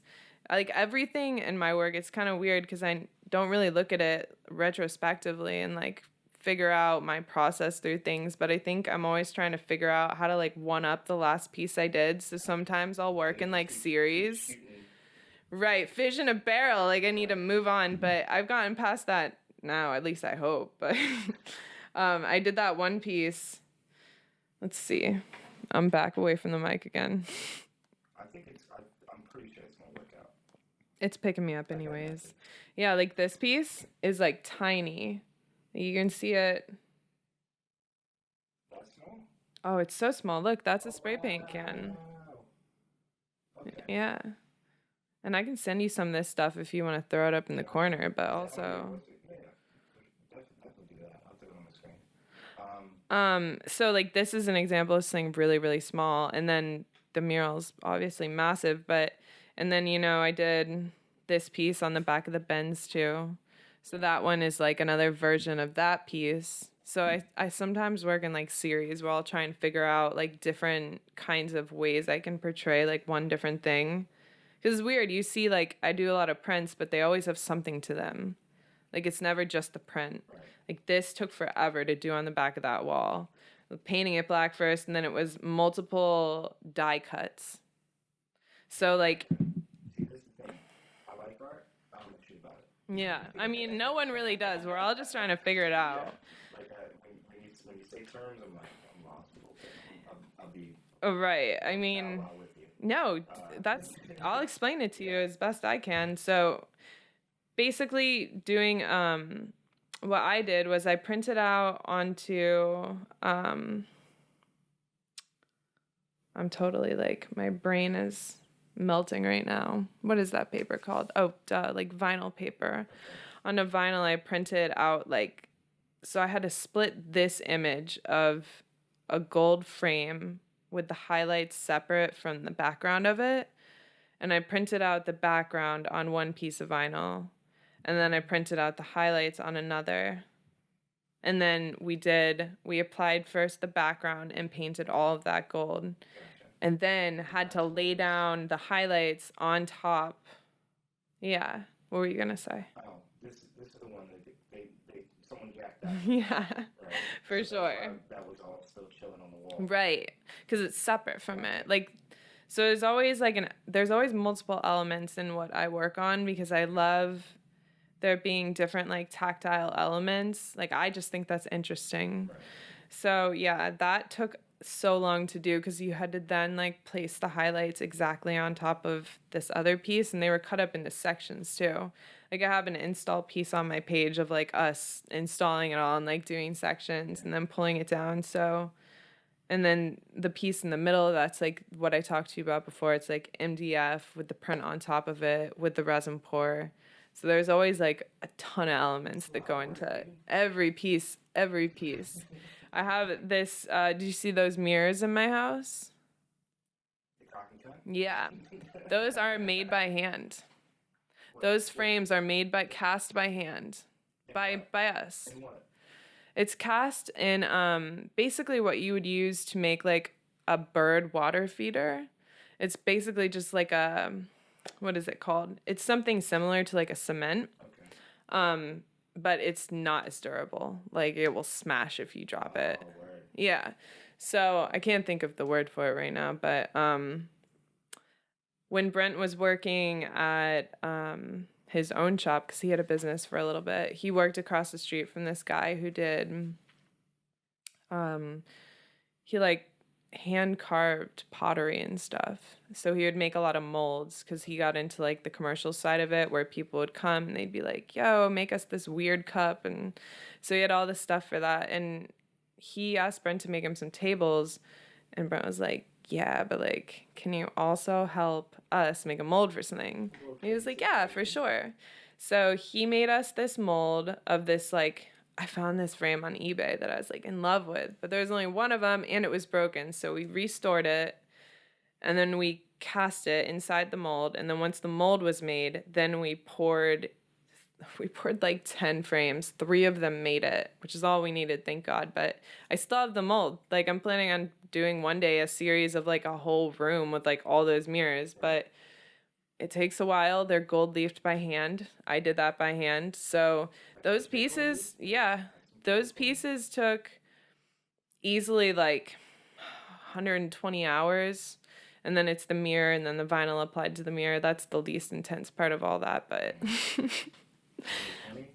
yeah, I mean, the work all easily has that much time into it. It's so time intensive. Yeah, that ain't for me.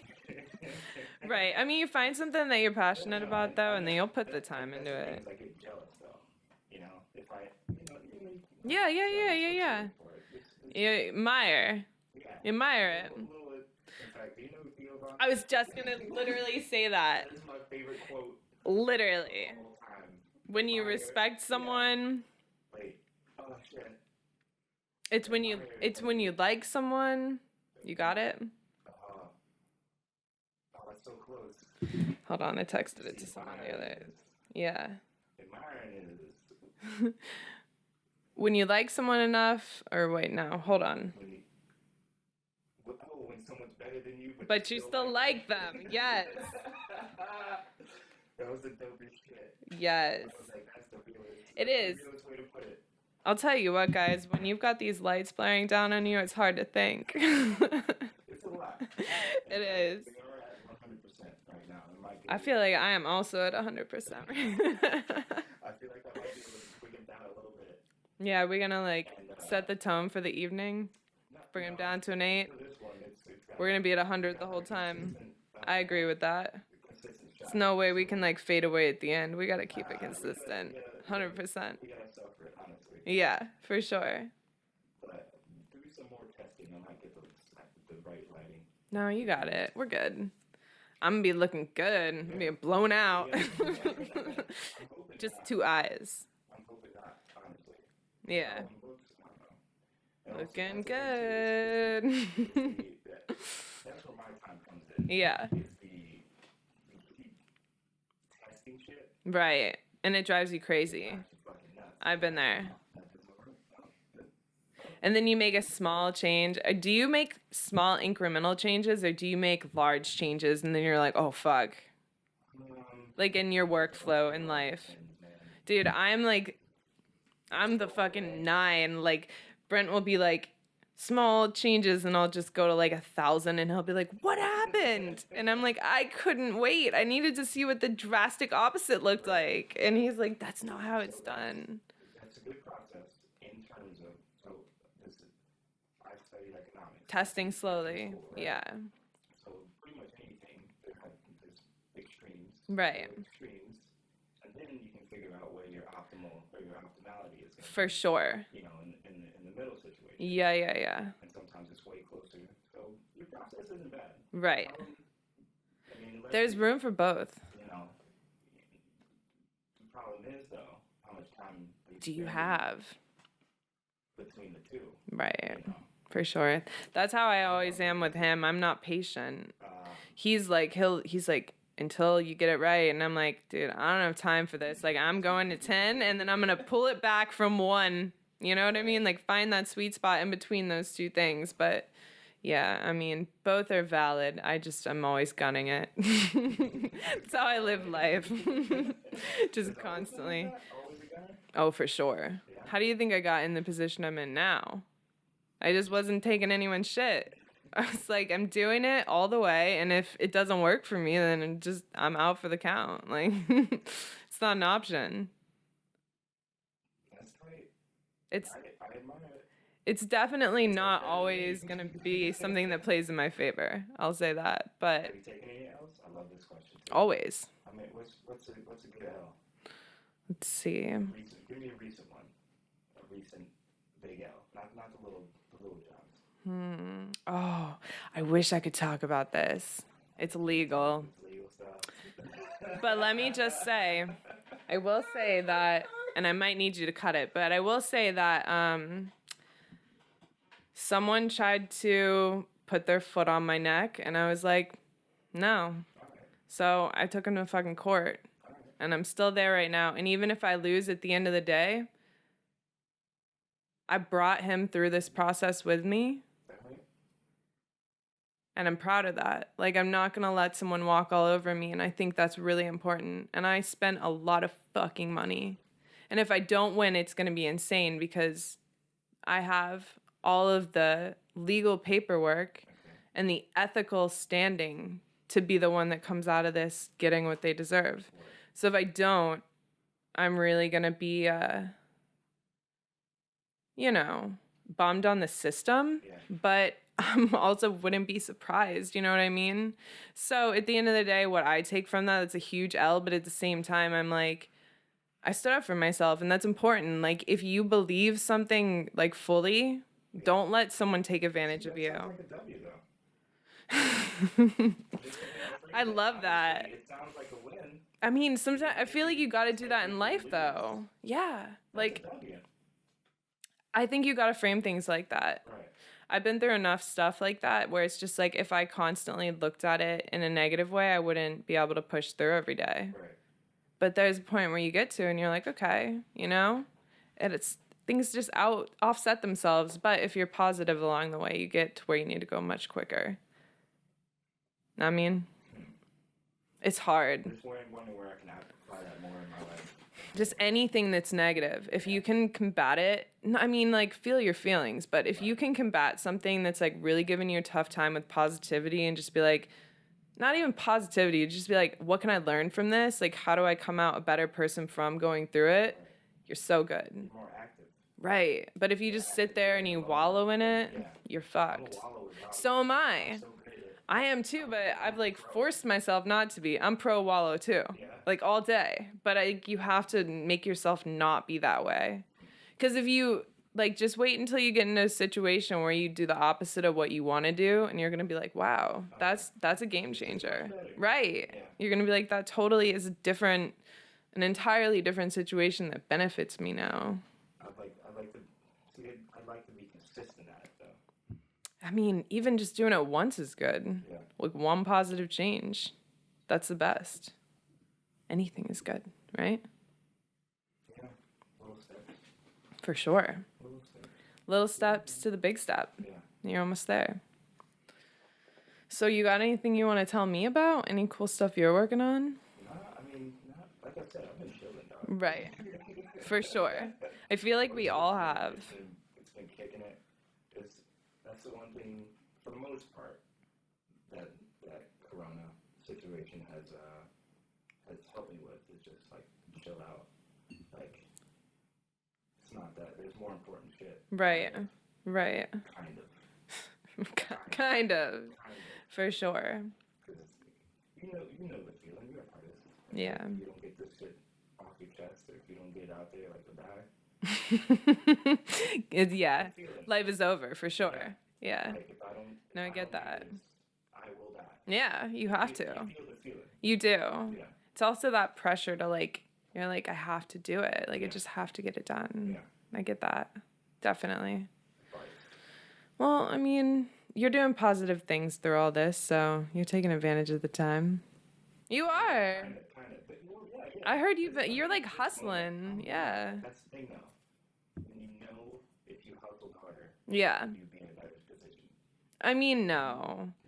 But You're saying yeah. if I hustled just a tad bit harder, What would you change? just consistency on working. Okay. And, like, finishing the projects that I'm working on. So, like, okay, finishing them quicker? Yeah. So not necessarily, like, recording more, but just, like, working through the content you have? The podcast, that's going to be a once-a-week situation. Okay. That'll stay once a week. Yeah. Maybe twice if I can. If you're really on it. When Yeah. I get my young Jamie. Yes. Yes. Right? When I get my young Jamie to produce this fucker for me and edit it, That'll be the move. that'll be the move. Yeah, for sure. There's only two ways to get people. Yeah. Not only two ways. There's basically two ways, in my head, ethically, to work collaboratively with someone else. Yeah. Either you pay them, or they just really fuck with you heavy duty. Yeah. And eventually, you gotta pay them. Have you thought about getting an intern? Do you have your business yet? Yeah. You should talk to USF. Yeah. Yeah, go to their creative departments and say, like, I have, like, a video studio. I do a podcast once a week. It'd be a great experience for, like, any of the designers to, like, come in, work on my podcast with me, get, like, editing experience, film experience. Kids, like, seriously, I'm telling you, when I was in school, the internships were, like, there was nothing. It was giant agencies, and I wanted intimacy with someone. You know, Swamp Sister, or like they used to have. What was the name of their venue over in St. Pete? I don't think so. They've been on here. Two ladies. They used to have a DIY like music venue. I'm trying to think of the music video's name. Anyways. Okay. One of them linked up with. You've ever been to Emo Night? Animal Night? Emo Night. Sorry. At the Benz? Yeah. Well, I don't think they've ever done it over there. Where is The it? Bricks. Oh, at the Bricks. Okay, yeah. I think the Benz copied. But yeah, and instead of doing a bullshit intern elsewhere, she thought, fuck it, I'm gonna go do an internship for you one night. Love that. And it's a very small business as well. Yeah, that's awesome. It is a smart move because you do. You get in with these people who are like working their asses off when it's small. And if you're a go-getter too, it's a perfect situation for you to like learn as people fuck up. Yeah. Like I want interns. Like I'll take all the interns. I like teaching people anyways. Like I love that. But I don't know. I could definitely use the help right now. So I think I'm going to dip my hand into that later this month and try and get a couple people on. Yeah. That's the other thing too. I've even considered being an intern. Yeah. At video production. Okay. Yeah. I mean, what do we have? Dunn & Co. I mean, they're super corporate and like a giant agency, but I think they do video work now. Oh, wait. What was Keith's company? I think that was his name. Oxenmaid? Does that sound familiar to you? No clue. Let me look it up and see if it's still a thing. Yeah, especially during this time, you'd be like, yo, I'll come fucking work for free, dog. Teach you some video shit. Let me see.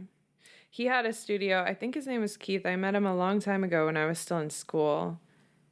It might not be the right name, but I hooked my friend Elio up with him. Elio is really cool too. He does a ton of video work. Do you know Elio? Yeah. I should send it. Yeah. Send all the people. Elio is super cool too. He's really nice. Oh yeah, definitely. You can do Andi. You can do Elio. I'll send you a couple of people that are like great to have a conversation with. For sure, I've got you. I'm gonna send you all the people. Yeah. All right, let's see. All right, I don't need to do that right now. That's the thing too. Especially if you listen back to it, watch it. I remind myself about shit right here. Yeah, right. I'm scared to watch it back. I'm so terrified. I don't know. I feel like it's got to be weird to watch yourself. It is. Yeah, like I'm not into that. Yeah. I feel like that's pretty terrifying. A little bit. That's the thing too. I don't like my face that much. You got a good face though. Don't be hard on yourself. But you know the insecurity. Oh, for sure. Everyone has them. Everyone has them. But it's a little easier to be good to yourself when you've got other people being like, no, you're good. Yeah. Know what I mean? Yeah. That's why the video hasn't come along before. It's like, you're like, that's why I'm not releasing any of these podcasts. I just bring you guys on and then never release them. No, last week's was great. It wasn't bad. I hate my face so much. My eyes are getting lower though, that's for sure. I feel them and I know when I You're not taking any shit. Yeah. But I think I had a few more beers that time too. Smart. I feel like I want to do that, but also gotta keep it tight. Yeah. I mean, not really. I feel like if we ever do this again, it'll be a much easier process. I'll hang a little bit harder. It works like that, though. I'm reaching for it. The colder down over here? I don't even have one in here, so yeah, I'll take one. But we have black cherry. We're feeling black cherry. Yeah. We have only black. Yeah, right? I was going to ask you, like, how does that work? Are you allowed to, like, put that kind of stuff on your podcast? Maybe on YouTube, I guess. I mean, can it? This is how I feel about it. Like, you explain it to me. I don't know. Like, I'm going to do whatever the hell I want to do, and then the chips fall where they will. Where they may. Smart. Yeah, black cherry, tangerine. What should we I take? shouldn't be doing this just until they give the bag up. You know what I'm saying? Yeah, like, you're blowing it right now. You could be getting a sponsor, and you're just... Yeah, but then everybody sees how well I do for Black Claw, and then when, you know, a local brewery... Right. That's the move. I don't know how alcohol works, though, because I know there's much more laws. Oh, yeah, for sure. With advertisement and whatnot. But Yeah, not something I... advertise on the podcast. If you got it, I got you. And you should. Especially You got this.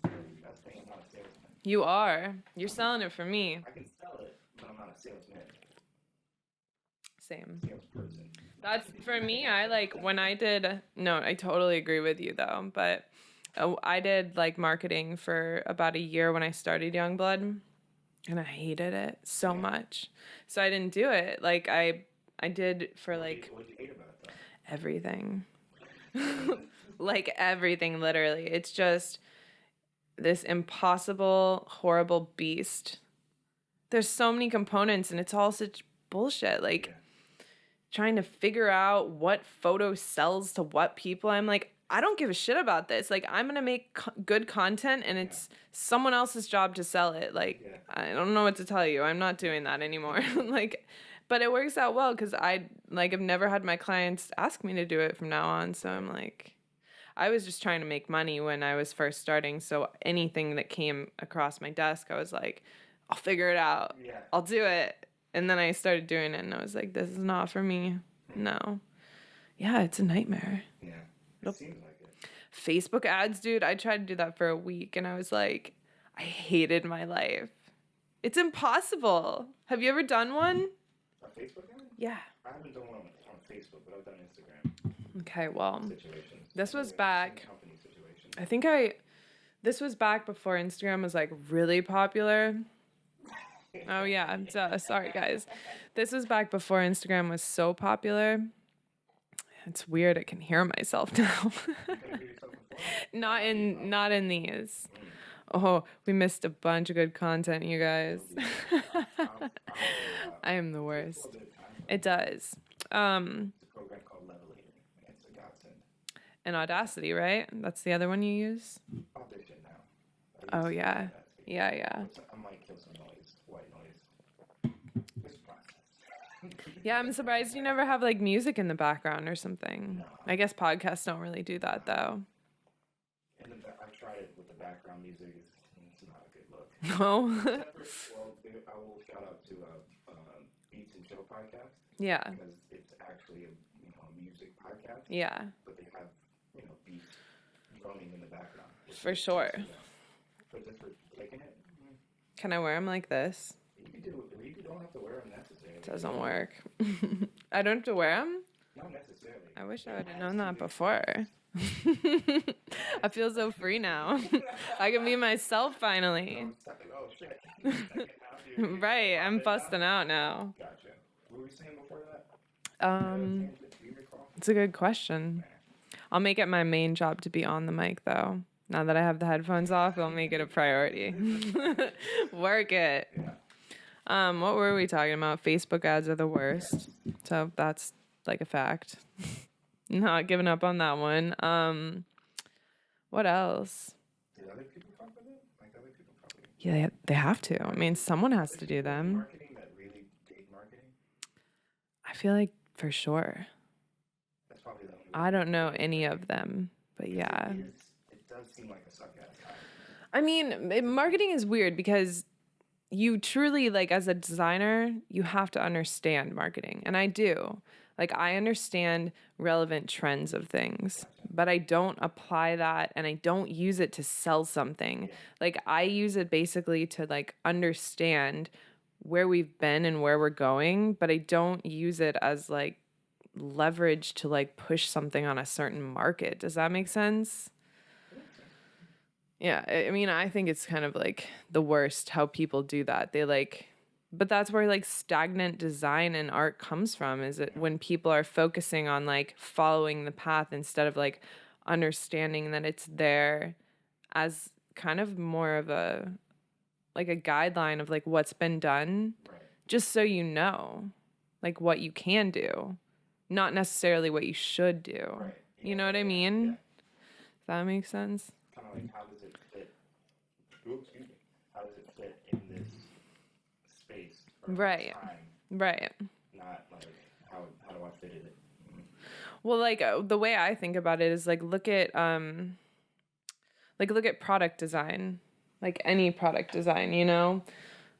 We've got like very modern things now, like just specifically if you look back at something that was made in the 80s, if you think about like VHS tapes specifically, like the crazy colors, like it was like gradients of like red to yellow to green. You remember that shit? Like just like 80s design. You know what I mean? So in the 80s, that was pretty prevalent across a lot of different things. And you can say that with like any era or time frame. I'm just using graphic design specifically, but you can apply that to like all kinds of things, like the style of the way that they use shapes in that time or color fields or typography or whatever. So like more use that as a reference point of like almost being able to pull like old cool inspiration from something that was relevant in the past, but like how do you make that cool for the future? And I think instead of that, people are always chasing or copying what they think is cool right now. Does that make sense? I think there's a good balance. What? As the homie Big Dog, I can't even remember his real name right now. Just Big Dog. He's Big Dog. Evan. Okay. As Evan says, you might not be an artist, bro. Yeah, for sure. 100%. But I think when a artist, we'll just call everyone an artist or like a creative has done a good job, it's when anyone who is not in that field can relate to the thing that you made. Yeah. Like that's when you've really done a good job. Yeah. You know? Like when you look at it and you're like, that's nice. I like that. Like just add like a basic essence. Like that's when you know you've done something good. Yeah. For some reason I just thought of Michael Jordan. Have you seen that documentary? No. It's fucking great. Which one? It's called The Last Dance. No. I haven't seen it. Is it on Netflix? Nah. Well, Is this a sponsored ad right now? No. Ooh. We want to be in this office. This cat just came up and crept on me hard. That bag would be Excuse me. the ESPN bag. Yeah, for sure. I'm all pumped now. What's his name again? Is it Oscar? Can I pick Oscar up? Yeah, go for it. Oscar, come hang. He's like, no, not gonna happen. What do you guys think? Cute? Did they look the same? Hi. So is this, you said Emily, right? Yeah. Okay. I've got it this time. Are these her cats? Yeah. Okay. And you probably already told me that too. I know, I mean, it has to be, or else you're the worst boyfriend ever. I get it. We're back on the cats again. We're never leaving. Aw, love. Which one is it? Do you know? Can you see? I can only tell by eye color. Come on, let's see. So the weight fluctuates just a tad bit too. What are the colors? What are the eye colors? Green and orange. Oh, what? One has orange eyes? Yeah. Come here. Oh, this one's got green eyes. That's Oscar. Oscar, you little brat. Dude probably wouldn't. He just thinks it must. He's cool. I like him. I wish he'd come hang out up here. What, Oscar? Mm-hmm. You will. You are so disappointed. You're like, he will. He will. You know what would be kind of cool? You know what would be kind of cool? Maybe if one time, like, if you don't have some kind of time frame on this podcast, if, like, in a week or two from now, you, me, and Brent just had, like, a 20 or 30-minute, like, session and you splice some shit in. We can do that. Like, throw more. I mean, it doesn't even matter. Not if you want to cut it short, but, like, yeah. And then I can do not premium, but extra edition situation. Where I throw in cream. I'm ruining your life right now. You're like, no. I need more honestly. It gives you more experience just to, like, yeah. And I need so much things I want to film right now. True. You know? Oh, I love this cat. Yeah, how much do you cut him down? What, the episode? Yeah. Oh, like this is going, like, up the way it is? So you just cut, like, different angles and stuff. Okay. No, I don't really believe in just for time, and then also all the podcasts I listen to, fucking the Rogans of the world, fucking what's his name? Right. Is that full? Oh, I know. I just listened to the Hannibal Buress one on Joe Rogan the other day. Yeah, did you watch his new stand-up? So I saw that live in Tampa like 2 years ago when he was like workshopping it. So funny. The auto-tune bit. Oh my god. So fucking funny. No. Do I need to? That's the thing though too. They started doing the I can't remember the name of the app, but it was like behind a paywall type situation. Okay. So you had to pay for it. Just a regular one. Okay. That shit pissed me off. Yeah, of course. Podcasts are supposed to be free. They are. What's the deal? That's another thing too. Is I've been listening to these shits since they started. I think pretty much. Yeah. Like, not me. no? I just started listening to him. Like, I feel like I turned into an adult when I started listening to podcasts. I'm an adult when you Yeah, 100%. I like got in on the ground floor with the first Joe Rogan podcast I listened to was the one with Elon Musk, the first one that he did on Joe Rogan. Oh, you're a baby. Oh, I'm 100% a baby. I've been listening to podcasts for like maybe a year. And when I started that one, I was like, this is it. I was like, yeah. So that one was good. I mean, I really like listening to podcasts that are like either philosophical or science based. I think the ones with what's his name? Astrophysics for People in a Hurry. Neil deGrasse Tyson. So his are super interesting on Joe Rogan. There's a couple other people that I really like. I can't think of their names right now. But yeah, like the science. Yeah. Him and his brother are pretty interesting. I listen to his actual podcast. Like, he has his own now. Mm-hmm. Too smart for me. Is it weird? Yeah. Does he not break it down enough? Ooh, excuse me. No, he breaks it down enough. I'm just too. I like stupid podcasts now. Like, yeah. Anything with a comedian. Most of the time, I don't listen to Joe Rogan unless there's a comedian on there now. True. Like, anybody inspirational, I don't need all that now. Yeah. They might spit now. I try and listen to the like science ones when I go running so I can like improve my knowledge of things, but it never really works out. I end up repeating the episode like 10 times, try and grasp the concepts, and I'm like, it's trying to do a good thing. The running while listening to podcasting, it doesn't work for me. I need music. Oh, I love that. I like them both. I can do both of them. Podcast, I'm just tired, and then something in my ear, I'm like, I'm good. Yeah, no, anything that like diverts my attention, like that's it for me. Anything. So if you like run aside me and scream in my ear, like that will also work too. Like pretty much any distraction. I'm good with that. Anything. Yeah, I don't listen to many. I used to be heavy duty. Heavy podcaster. Like, listen to 30, 40, half the time on the Apple, whatever. It's like, yeah. Do you not want to listen to this anymore? Like, it doesn't download them? Yeah. Tons of them. Yeah, for sure. I left a ton of them in the dust. But it is what it is. Gone forever now. Sometimes you just get tired of listening, motherfuckers. For sure. Yeah. I mean, I go through like levels too where I like listen to them for a while and then I'm like, Then I'll go back to music and then I'm like, okay, I can listen to a podcast again. That's the wildest part too. I haven't been listening to anywhere near as much music as I should. Yeah. Music like changes your mood too. Absolutely. Like it's weird. I definitely realized that recently. Yeah. It's super interesting. That mental diet, dude. I talk about that shit all the time. For a while, It's so fucking important. it is. I used to work in like, and I didn't even realize it, but for a while, like I didn't work with music on. And then I like, Straight silence? yeah, like sometimes in the morning, like, and then I'll go out and I'll work somewhere else. So it's not like quiet, but I mean, for a while there, I was really focused on what I was doing and I didn't even think about it. And then when I did like start playing music again, I was like, what the fuck was I doing? Right. Like, why was I being so weird? For like a consistent period of time. But I don't know. For me, if I get used to something, I just don't realize it until I'm like, whoa. Right. I'm like, why was I not?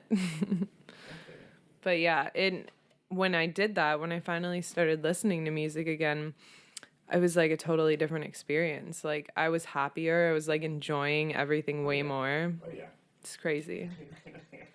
I actually have Look at that little thing. an anti-depression playlist.